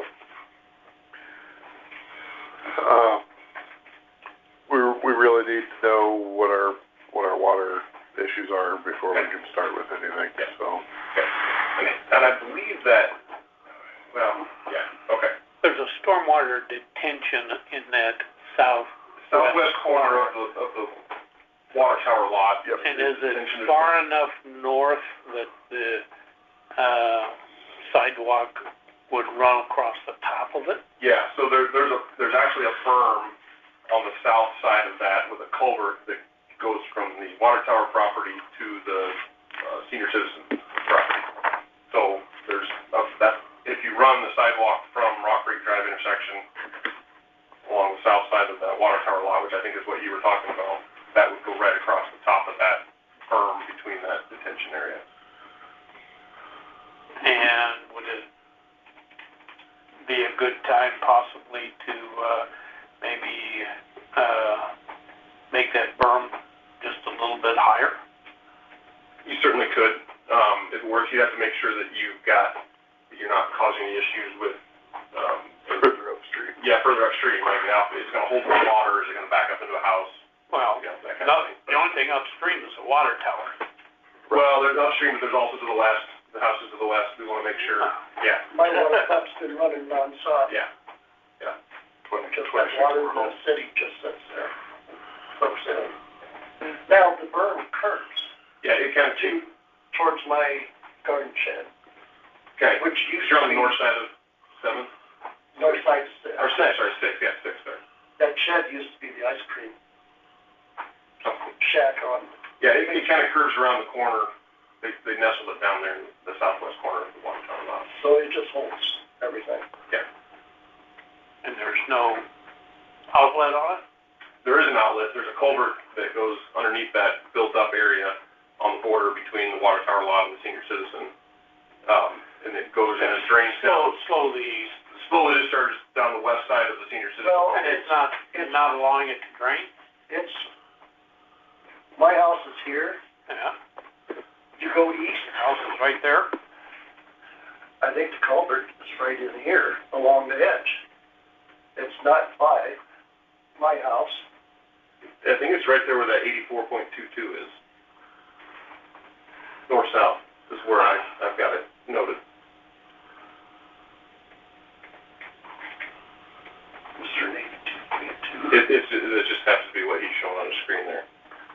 It's the marker in between. Yeah, I think it goes, See it better up there, I guess, yeah, where he's I pointing. think it's right in there. Because then it drains down and there's a drainage that goes down the west side. And right here is where the berm, sorry, I got essential tremors, but the berm builds up right here and goes up towards the garden shed. Yeah, so it kind of wraps around here like this. And all the water sits there and here and right along into here. Yep. And does it drain out? Well, after my sump pump takes care of it. Well, it might be the condition of that culvert may be plugged. Yeah, we should check that. So probably that'd be a good thing to check to make sure it is drained. Now, like I showed those pictures, the dead grass from the city lot was clear up to the corner of my garden shed. You're about 10 foot wrapped around that culvert or berm. I'm gonna take your hat here in a second. My sump pump's getting a hell of a workout this year. Yeah, Everybody's just, And Not mine. have you, any of you guys looked where my sump pump ends up? It's on the other side of the berm and it just sits there because it's a low spot. From what I understand, that whole area used to be a marsh back before we built the houses. It's like, so if your sump pump goes out on the east side of your house? yes, Okay, almost to this corner up here, that corner up there? pretty close. Okay.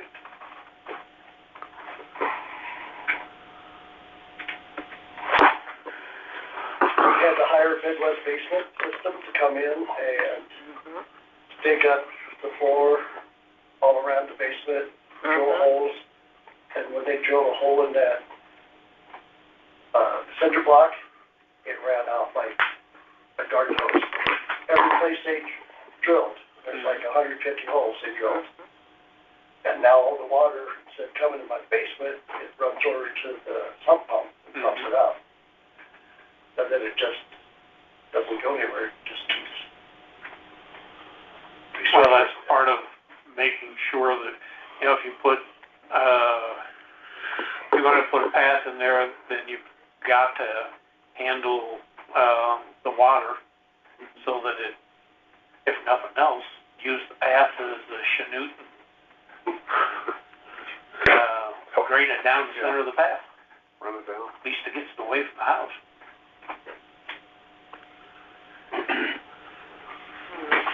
But I think all these ponds here, just kind of settles down and comes into the basement, so.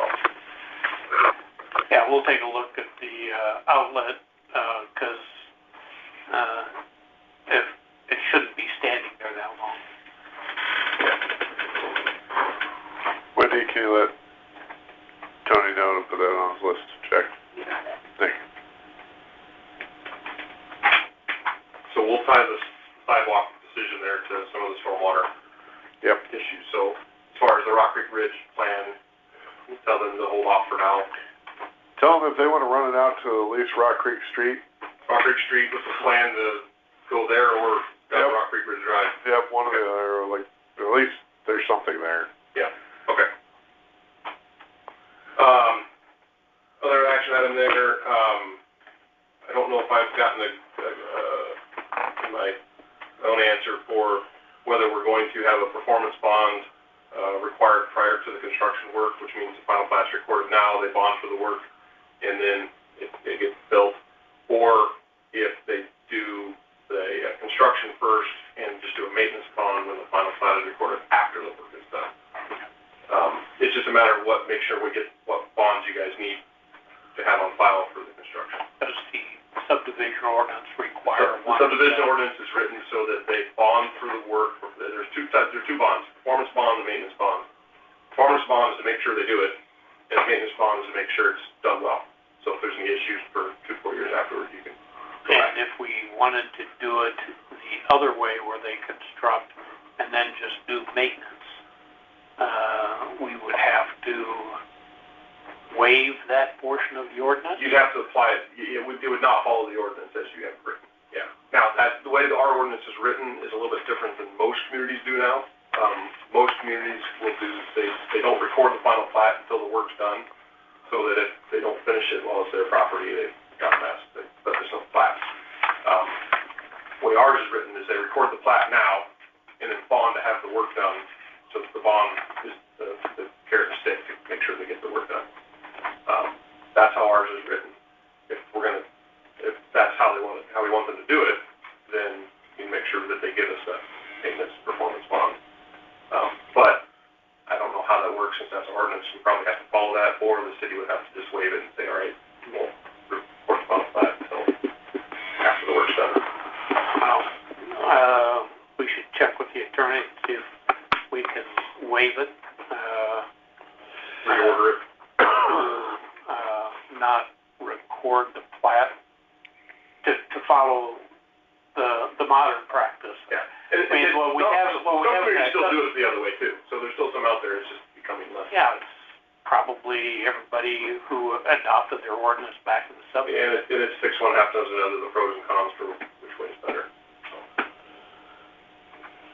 So I guess if you guys want to just follow the ordinance as it is, or check with your attorney if you want to do it a different way, then I can follow up with them to make sure they get us the right documents based on how we want to do that. I believe as long as we are following our ordinance as written, we are protecting ourselves. Yes. Yeah. And I'd hate to modify and then get in a bind. Yeah. I think we follow And our current practice. the time to change the ordinance would be the time we do the comp plan, because we'll be looking at the zoning ordinance and the subdivision ordinance to update both of them. Yeah. So follow the existing ordinance. Do it when you have time to think about it and follow all the dominoes. So we'll have to follow the ordinance now. We'll have them bond for performance and maintenance, and then we'll record the final plat and do it how the ordinance says. Very good. And then there was a list, I think, Wendy and Mayor, I sent you of several documents that are required by ordinance that probably just need to have you or I, or if you guys are doing it, let me know. Make sure they've submitted everything. There was covenant, there was, the final plats for signing, there was a whole bunch of things. So I just put that on there for you guys to go to not let it slip through the cracks. That's the ice cream stand that used to be down. Did I take care of those already? Bill Harrington bought that. Well, one was hearing, Well, I'll pull it back up. my girlfriend Lacey, she decided to spruce it up. The other thing It's with painted that white, is, and then we made an old, menu. All the ordinance, which means we're recording the final plat now. Cheeseburgers, 10. We will need to And have control hearings the for the Victoria. water main vacation easements before we do the final plat, or as we do the final plat. It's kind of cool that it's If we're gonna record the final plat now, we should probably get that part of Maxwell water main history. easement vacation. It is. I wonder Hearing where that set, building went. well, next month. Yep, it's got electric. Okay, the following month. So let's add that to the agenda as well. So it's got like 10 outlets. And each outlet. The hearing for the water main easement. Is that what it was, Wes? Yeah. Now, do you have to set the hearing and then have the hearing, or can you just put on the agenda to hear and vacate? And I have to publish it no less than 4, no more than 20 days before. I think this We need to set the hearing. constitutes me setting it. Okay. She has to publish the notification that it's So gonna we be a can public vacate it hearing. at the, At the September meeting. meeting. Yep. Okay. Okay. Over here, over, down, and Okay, I'll let them know that. North Street. Okay, up here. There's a couple things, further on down there, with no updates, That's where or, the new addition's gonna be. we're still waiting on some responses on the zoning map updates. And then there's a couple things that I did not get on there. One relating to the Rock Creek Ridge, project. Thought we talked about this, but I didn't find my notes where our answer was. Our ordinance is written so that the inspection of that construction is, by the city, but billed to the developer. So I just. you guys hire an inspector I'd like to just go to one inspect block the and all the way construction, down. and then the That's what makes, bill the that's developer. the safest I don't know if you way. guys have an agreement in place for that or not. We do have some inspection services that we offer, if you want us to do it. Is that different than building Different inspection? than building, so the inspection would be for the infrastructure, it'd be the streets, it'd be Do a the lot pipe of water mitigation. service, or the sewer, water main, that kind of stuff. It would not be for the buildings, it would just be for the infrastructure. Yep. You guys are gonna end up owning, so you want to build rights. Yep. I don't think there would be any reason we would use anybody other than Snyder for that project. Other thoughts? So moved. Okay, I'll get you a scope and fee on that, but then you'll need to make sure that developers are aware that they're gonna get charged for that, per our ordinance. And then the last thing that I didn't have on there, I apologize. Action item? Is that an action item? Yeah, let's make it an action. So we have a motion. I made a motion to approve, Snyder to be the inspector. second. Further discussion? Sue? Yes. Joel? Yes. Doug? Yes. Steve? Yes. Ken? Yep. Thank you. I'll get you estimated on that. Thank you. The last one that I have on there is, we've got several, submittals for Windstream utilities in town. Terry's been sending me a couple of them, apparently they wanna do a lot in Maxwell, so we reviewed, the first one they sent, they were gonna put in several underground lines, we provided them some comments back. I don't know if you've seen our comments on those, I sent them to Carrie. One of the things that they draw a line on a general map, they're not looking at anything. We did a review, and it looks like they have several lines that show going through trees, some fenced yards, some sidewalks and driveways, so one of the comments we had was, what are you doing with the trees, sidewalks, and fences? Or sewer lines, intakes, tiles. Yeah, well, we should be above those, but we never know what they're gonna be. So that brings up the question that I'm not familiar with as much because I've not run into it, but, a franchise utility agreement, is in place a lot of times between the city and a utility that's in town. I asked if we had one with Windstream, and I don't think you guys were able to find one. Just Alliance. Just Alliant, I'd say probably just the gas and electric. yeah. I just So looked that at them Should have today. had one for Windstream or For everybody that's, and now there's some things that they have to do regardless, just because they're in your space, but a franchise agreement can cover a lot of those things, damages, restitution, remediation, that kind of thing. So I don't have an example form of one now. If you've got one of the Alliant you want to use, our recommendations, with Windstream's gonna be doing a lot, it'd be good to have one with them before we approve all their requests. Did Maxwell have one with Huxley? I don't believe so. Because Kayla and Jordan, their sewer line from the house, broke it from the house down to the street. Huxley won't pay them anything. So, They did that on private property? I don't know where the line bored, but it caused damage up to their house.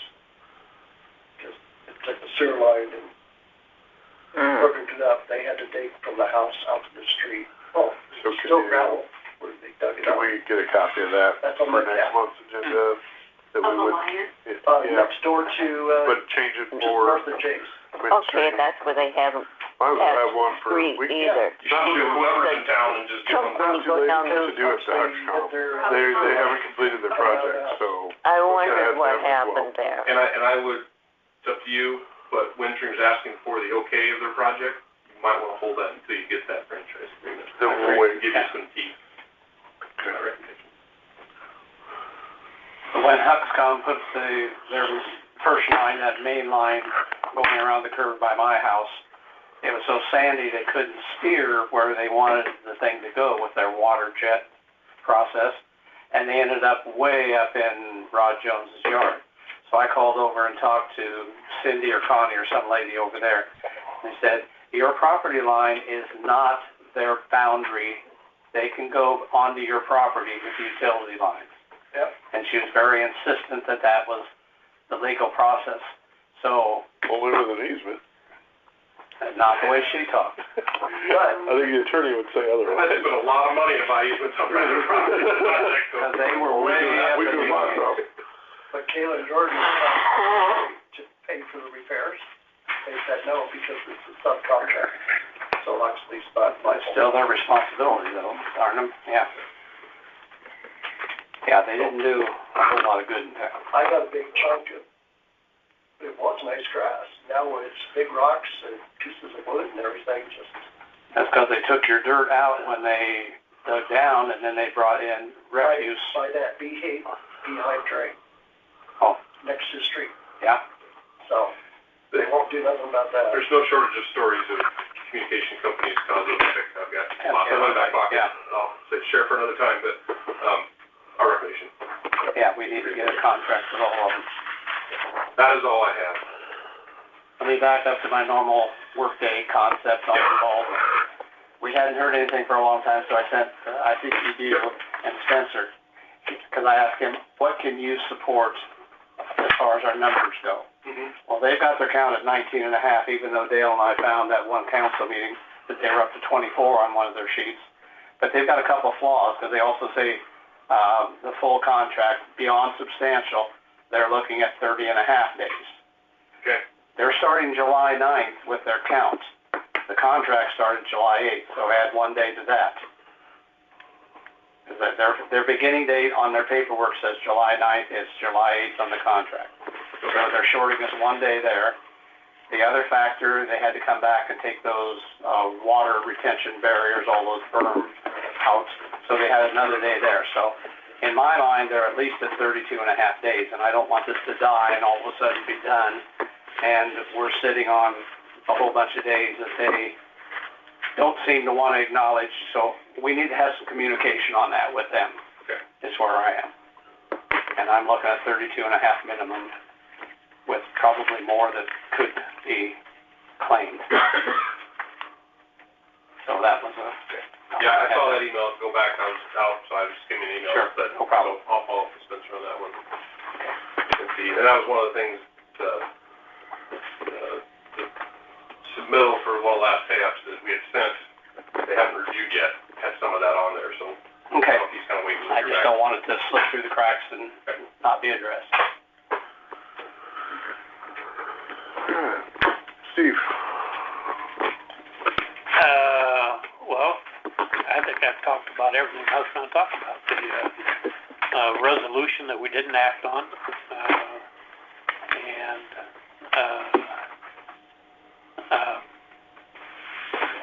the, drainage way down in the park. So, we also have this alleys thing, that's not on the agenda, that's just information.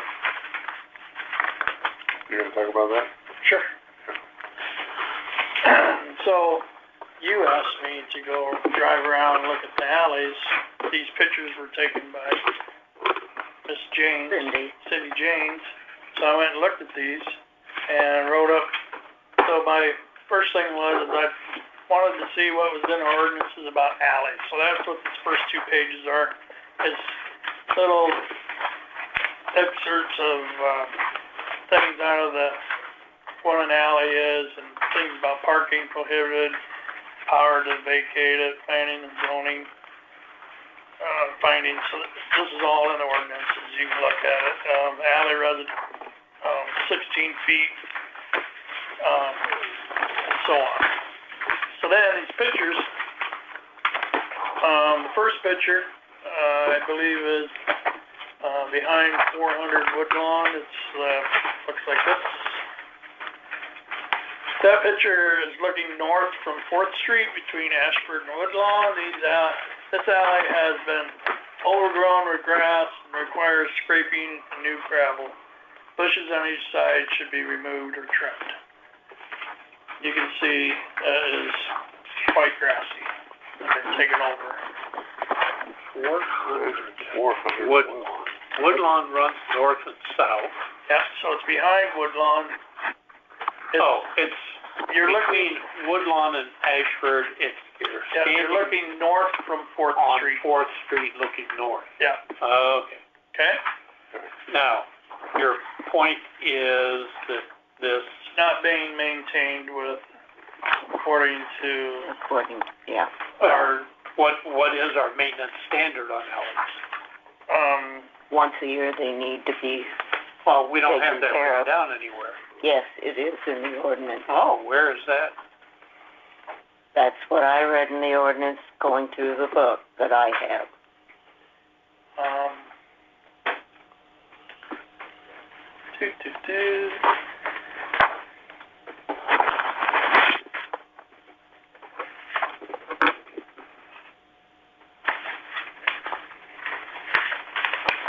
went through every item that had alleys on it, and I didn't see anything that said, all it had was,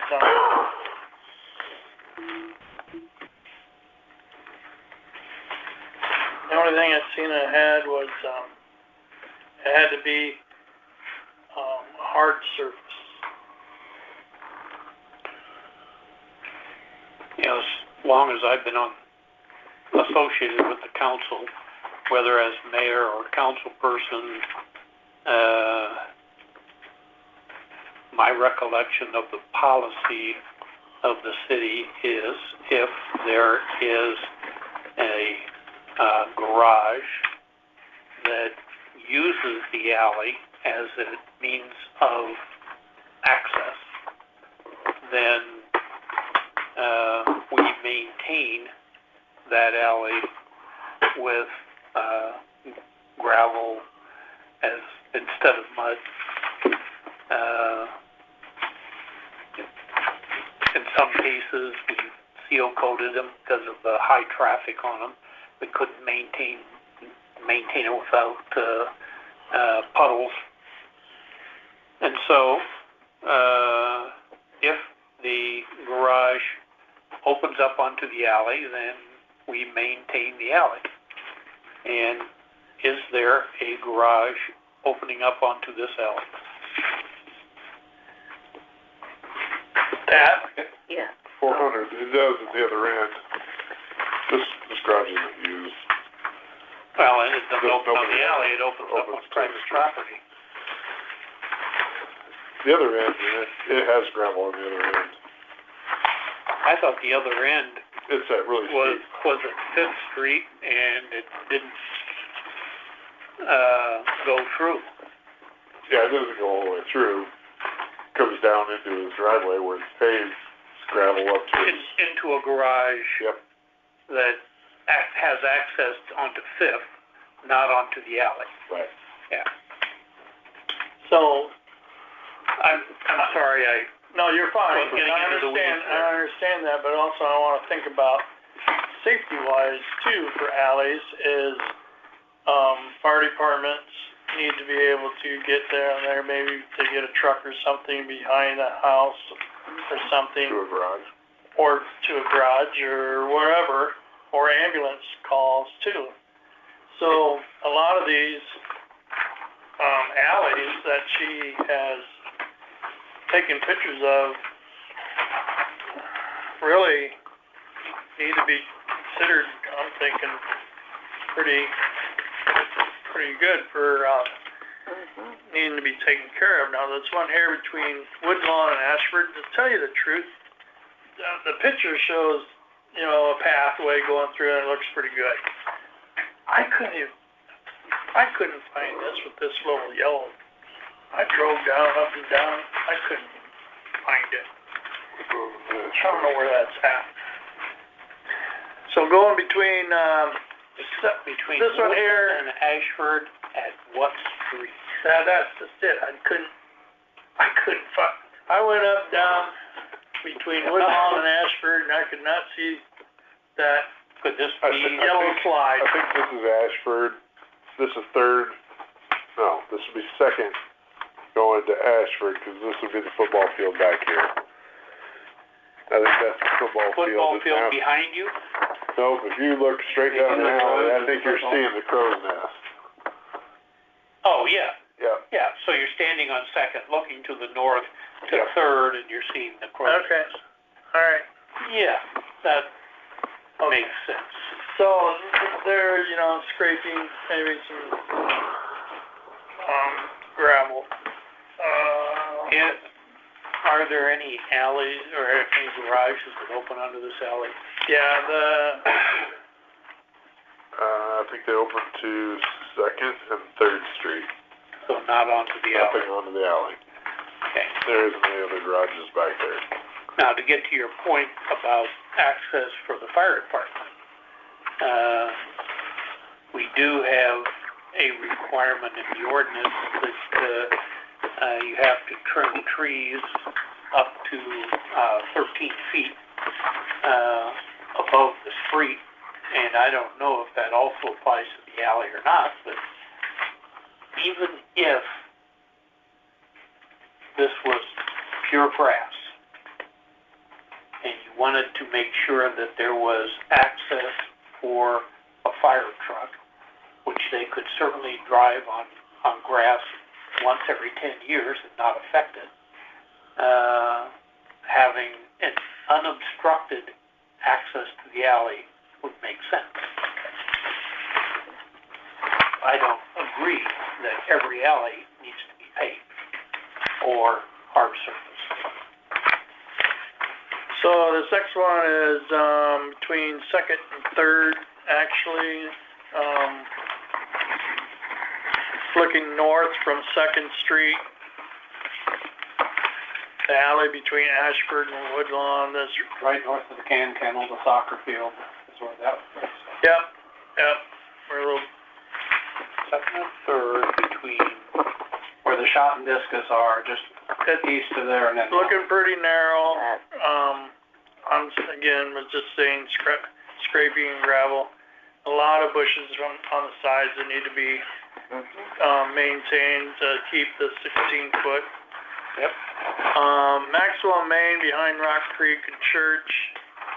There's 5 potential garages in that parking area. This actually looking pretty good as far as being clean, I think. Looking north from Second Street up Maxwell and Main.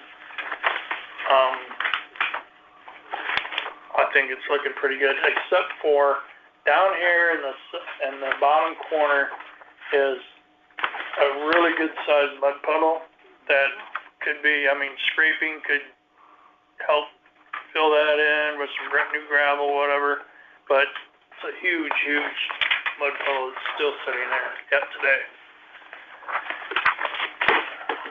Behind 619 Maxwell Street, to tell you the truth, I don't see anything wrong with that. I didn't say anything about it. The water, the angle that the I just alley drove is. down it today and I didn't see anything. Oh, I drove down it, well, it was last week, so. Okay, but it was wet last week. Yeah, and it's angled there where it goes down into and creates a big puddle right down at that bottom corner there, Water goes to lowest point. Yeah. and I'm in trouble. So Maxwell and Main Street between the old veterinarian clinic, this is overgrown with bushes. It's so bad that you cannot even enter this alley through the south off 4th Street. Yeah. You can't even see the other side of the road. So that, to me, needs to be taken care of. Nope. Metcalf and First, across the street from Bacon Funeral. So this would be across the street to the east. This is between Maxwell and Main Street, or Maxwell and Metcalf Street, I'm sorry. Looking down, there's one or two houses that have access there to the alley. One at 87, I believe, Maxwell, and 85 or whatever one it is to the south. And other notes,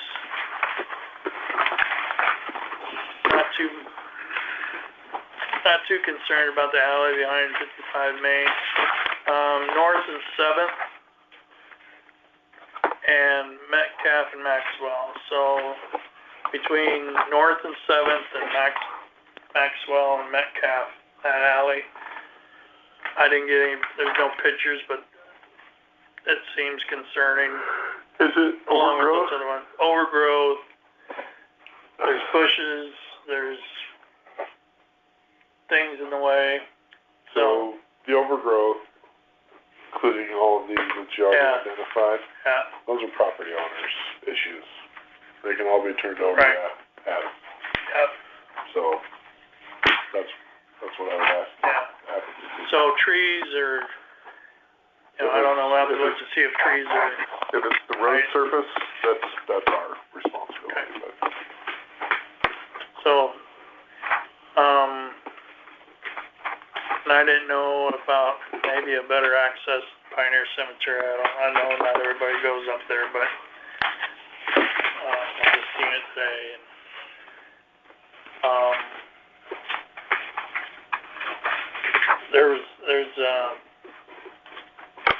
is there an alley behind your place? I know you live on an alley, but is there an alley that's supposed to be behind your, Vacated. vacated it? Yep. Vacated it, back in the 80s. Dick Milligan got half, I got half, and Robert James got half, Mason's got half, and I can't remember who lived on the corner. there's a lot of Yeah, a lot of that. Well, That's about 2.5 total. there were 1, 2, 3, 4, 5 property owners. They each got their half. And what about the one that was let go? Half of an eighth. There's nothing left there. No, there's nothing there. I just, And the, I there's drove still down, an easement for, utilities, right, but, other than that, it was vacated. And quite frankly, like a this is what we should do in many city of council these alleys. person got together and say, hey, well, usually what happens. okay.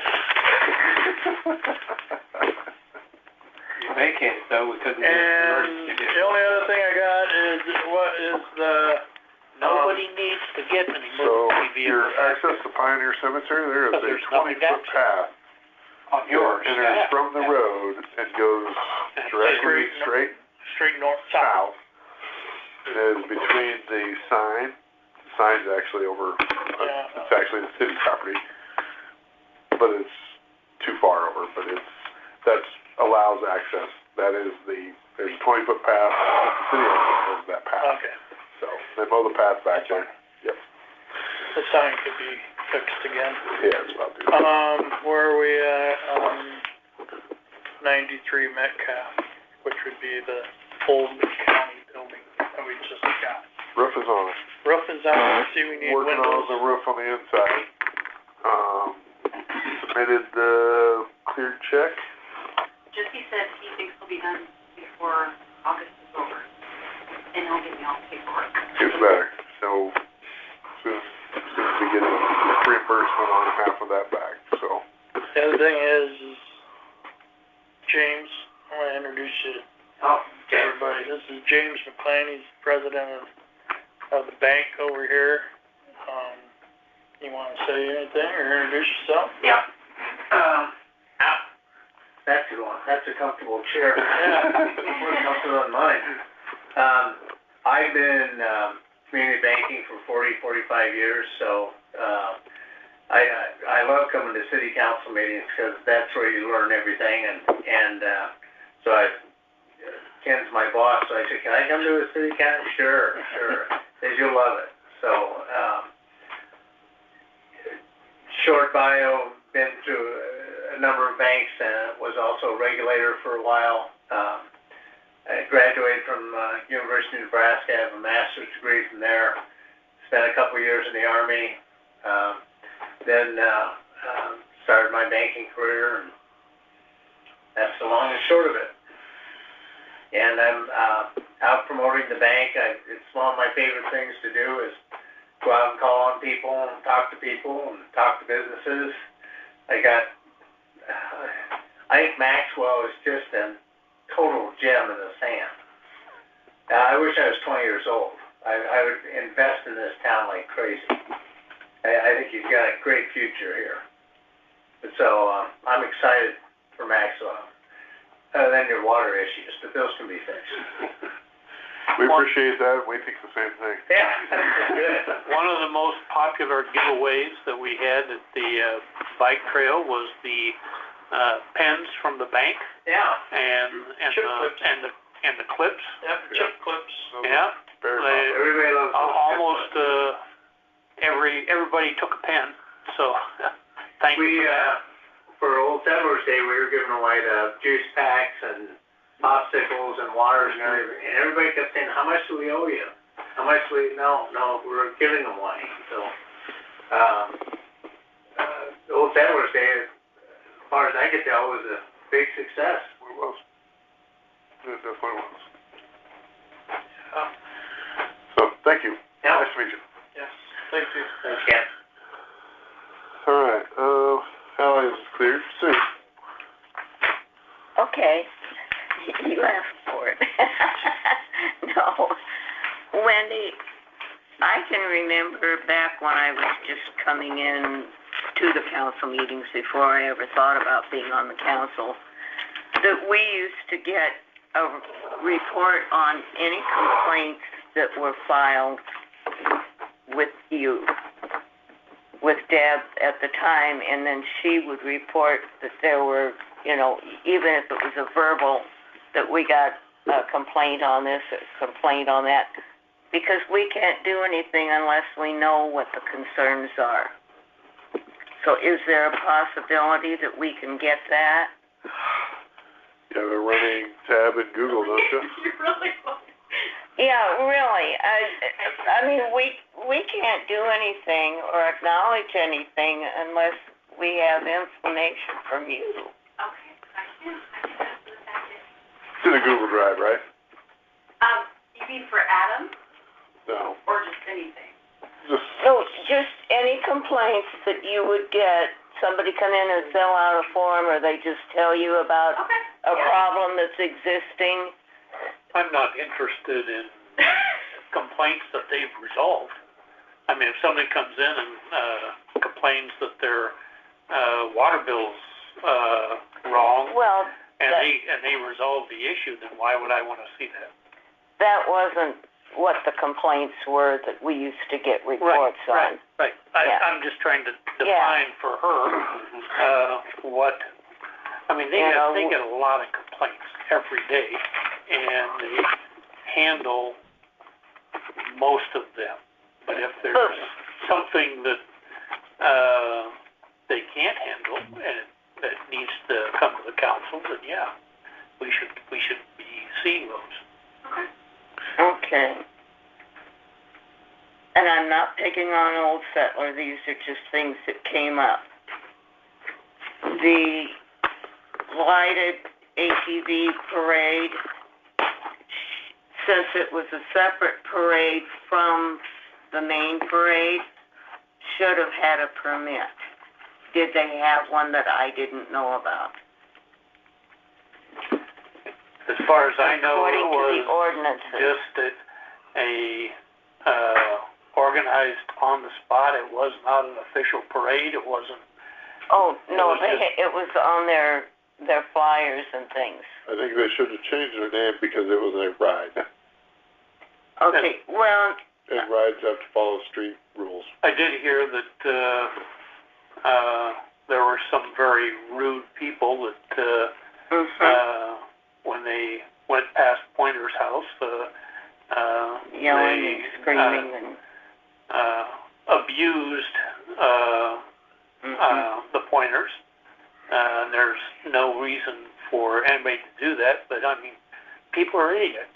They're going to go ahead and do stupid things, and there's not a whole lot we can do about it. But we should have had a route, and they shouldn't have been going up and through all the streets of the city. Well, that they're riding, it's just like kids. Kids that want to do the bicycle. Okay, no, It's really what it is. then it shouldn't have been advertised as a lighted ATV parade. That's what the mayor just said, it's been a ride. Yeah, it should have been something Should have been different. listed as a ride, Just, I'm not picking on Old Settlers, I'm just saying this has come to my attention. And definitely the harassment that Pointers took. Yep. Totally wrong. Yep. The food truck, there was, this is, somebody told me that there were THC beverages that were sold at one of the trailers that were down there. There was no permit, which is, you know, that's a controlled substance, and the council should have had to approve if it's a permit. THC, it's not No. controlled. Not CBD. It was hemp, hemp.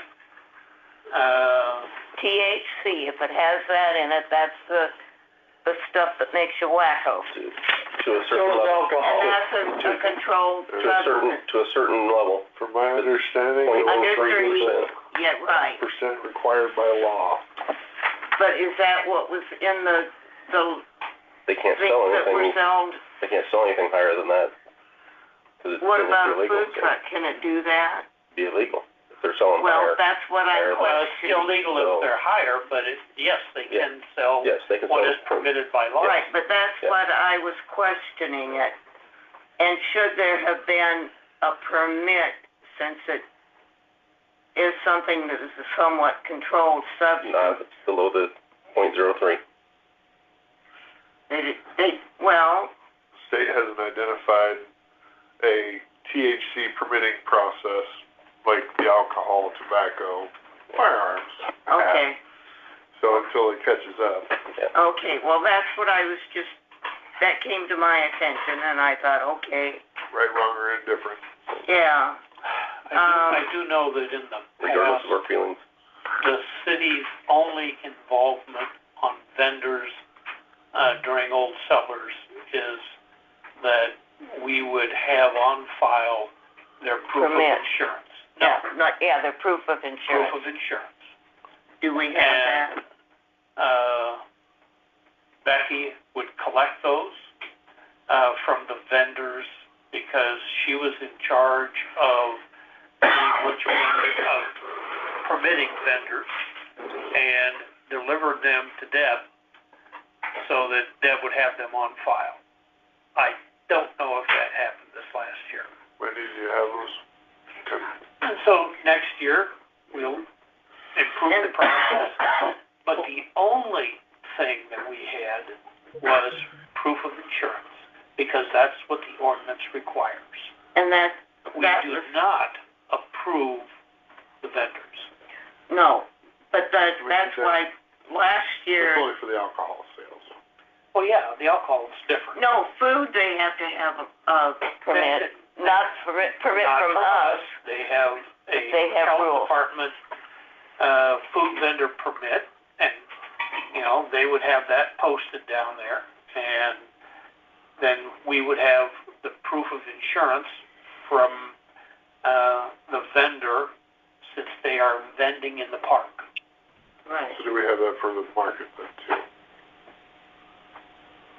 I don't know whether. Is that required? Whether. Is that what the city's requiring? Are we requiring that? Since the market in the park is, covering the whole thing, that, our agreement, says that they have insurance and they've provided a copy of that insurance. Isn't that the same thing as the Old Settlers Generations Committee having liability coverage for the events?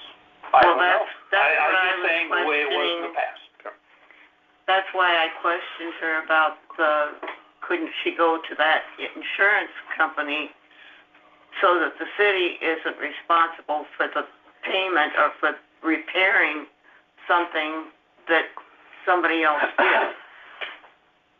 And the insurance, that's why the year before, not this year, but the year before, that's why the truck poll did not get on the flyer, because they did not get the insurance to Becky until the day before.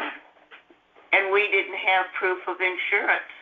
And without proof of insurance, they couldn't have had it. So, what I'm thinking is Old Settlers that came here tonight and said that they would have a group of people who would look into redoing or helping rebuild the park. Sometimes, if I break my headlight on my truck, instead of turning that into my insurance because I backed into my own car and broke my head, I'm gonna repair it myself. It's a little bit cheaper. So I think that's what we agreed to tonight, was to go ahead and have them see what they can do for us and do that. Therefore, they're not gonna turn it in on their insurance. Okay? All I was trying to do was protect the city funds. And we're fine, because either we have insurance or they have insurance, so well, one way or the other, we were covered. That's all I was looking for. It's not right. It's so. Well, I was happy to hear them say that, but I'm just saying I'm trying to be conservative on the funds. Anything else, Sue? Nope, that's it. Joel? So I know it didn't pass last time, so I can't bring it back up. I just want to give some information about the LoSAP. Wendy shared a webinar with me that this company was offering. So I went on the webinar. There was some actually good information. I did find out that one of the questions that I had before was the $500. Is it up to, do we do up to 500 and then the state covers 3 times that? Or is it we only cover a certain portion and the state brings it up to the 500? That's what it is. So it would actually be they still don't know if it's $125 or $167 that the city would have to cover for each of those people. So it actually dropped the price like way down there. But I just wanted to throw that out there that, and I did share it with the finance committee in case they wanted to see that LoSAP webinar as well. So about 2,300. Yeah, it was right around in there. So, and then as you saw, I stepped down from EMS because I can't abstain from everything that has to do with public safety, and then things don't pass. So I decided that my service is greater on the council than it is for the EMS department. So I stepped down. I can understand that, and I appreciate it. So, it was a hard decision, but it is. Thank you. Anything else? Don't believe so. Well, one thing I do want to bring up about Old Settlers, and I don't know if this was already going on. Normally when a city has a citywide function like that, or event, they normally have law enforcement when they have that big a crowd with that much alcohol. So I think it's something that we need to look at in the future, is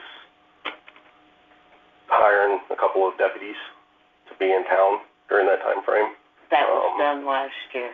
And then, I haven't talked to the sheriff to find out the costs or anything like that, but I think it's something that we need to look at for big events. Is there nobody down there?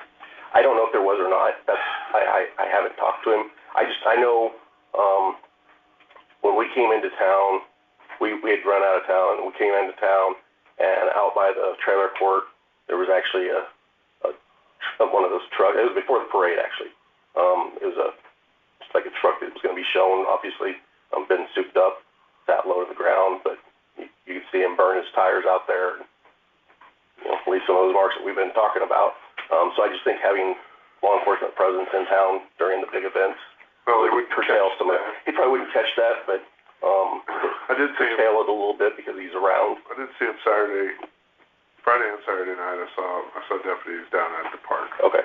As we've told them before, we let them know that county's aware when towns have their celebrations. They do come out to the communities, because that's part of what we pay for as a city, is that we expect them to be. But Old Settlers paid off-duty officers to be around the beer tent all the time, and I didn't know if they had done that or not. Yeah, that is entirely the group's prerogative. Yeah. But that's one of the things that because I know when I had my retirement party and had alcohol at my retirement party, I had to have an off-duty officer, even though 95% of people in my retirement was they have very strict law enforcement. So restrictions about how many people can be around alcohol without law enforcement. So it's just one of those things that I think we need to also consider when we have events.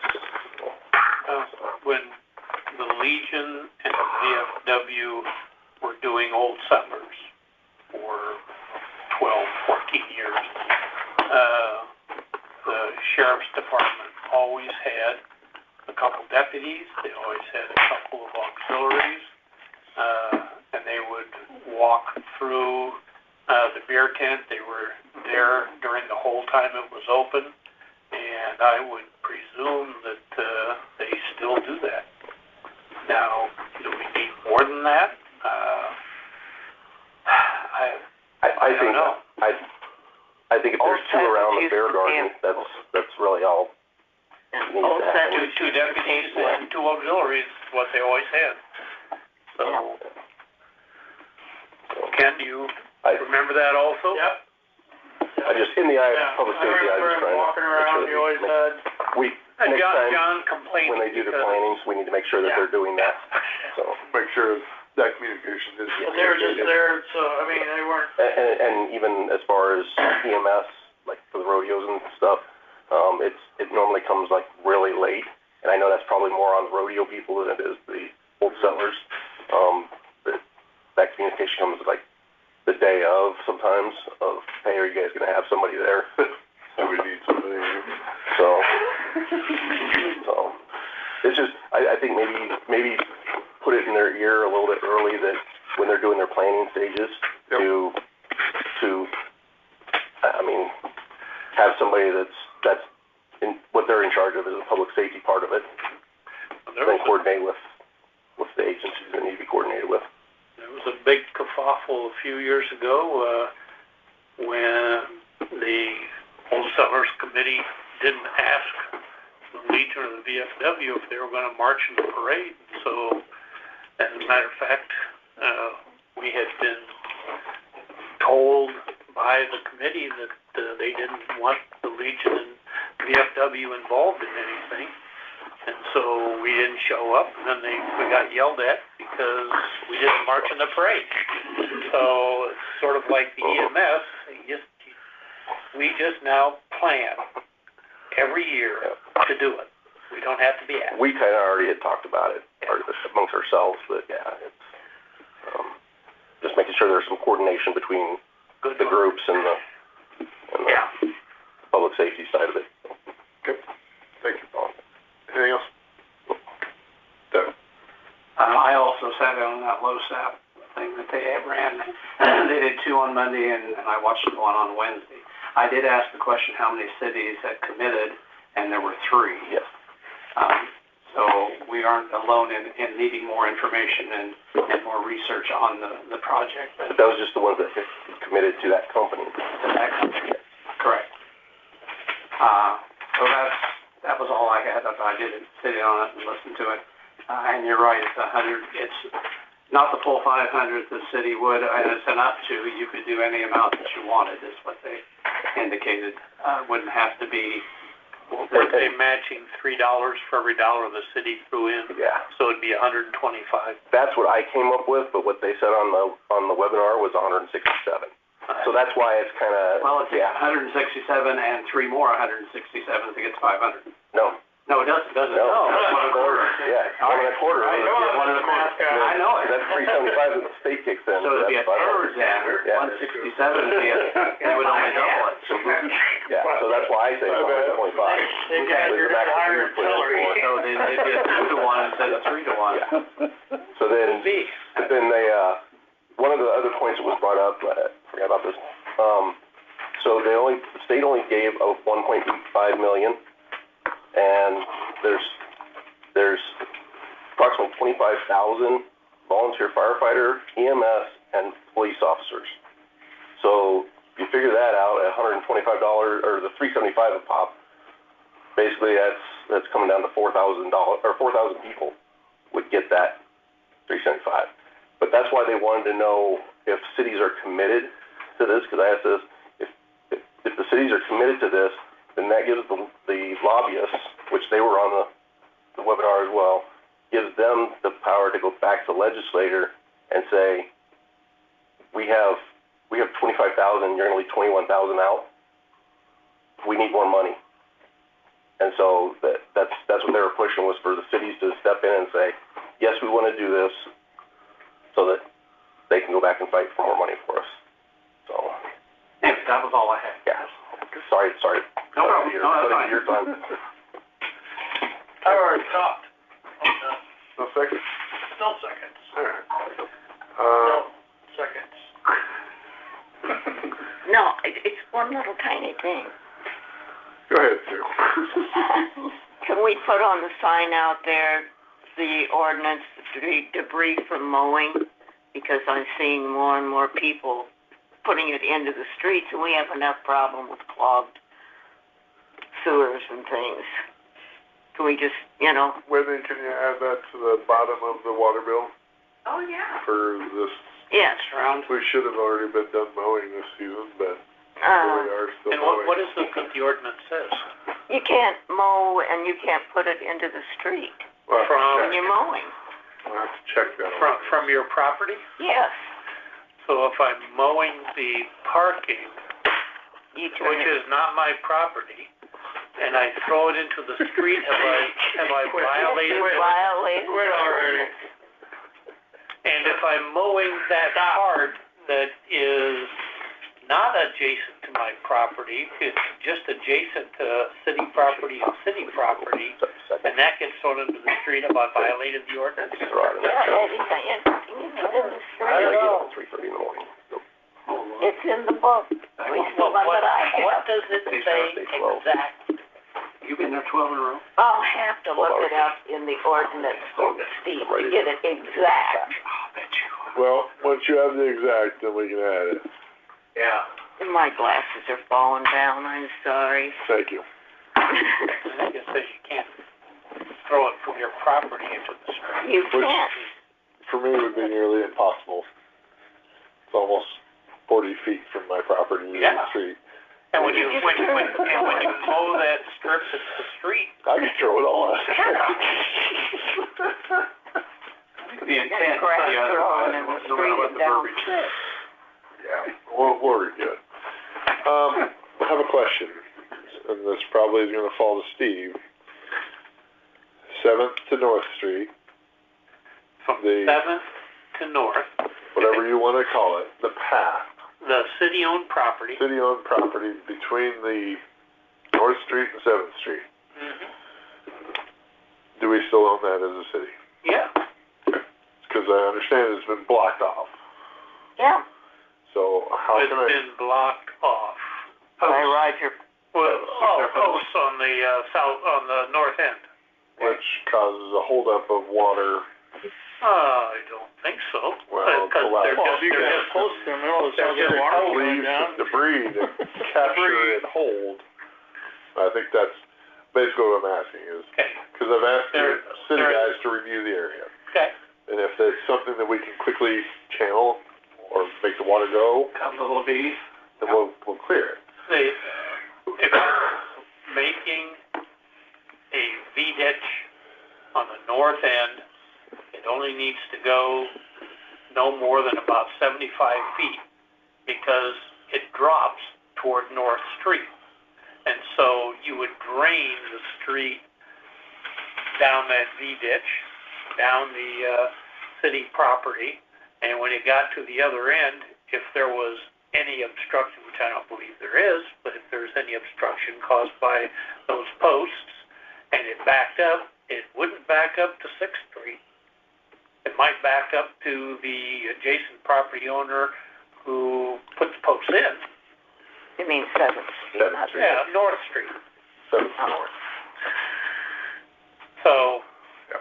yeah, it wouldn't back all the way up to, I mean, there's at least 2 foot of drop, maybe 3 foot of drop between 7th and North Street. So I can have them do Would whatever. put in a V-ditch, You know. on the north end, so that it drains it, and be done with it, yeah. All right. What else I have? Since it is city property and it's like 20-some feet wide, 29 or some odd dimension. Less than half the street. More than an alley. Alley and a half. We're throwing the half bag in there? All right. Or a half or a third, though. All right. I can't think of anything else that I need to add that I'm ready to discuss, so. Anybody else? Motion to adjourn. There it is. Sue? I move we adjourn. Second. All right. Further discussion? Doug? That's the grass. Aye. 1, 2, Ken? 3. Aye. Joel? Yes. Steve? Yes. Sue? Joel. Yes. Yeah. We're adjourned. I'm going on date.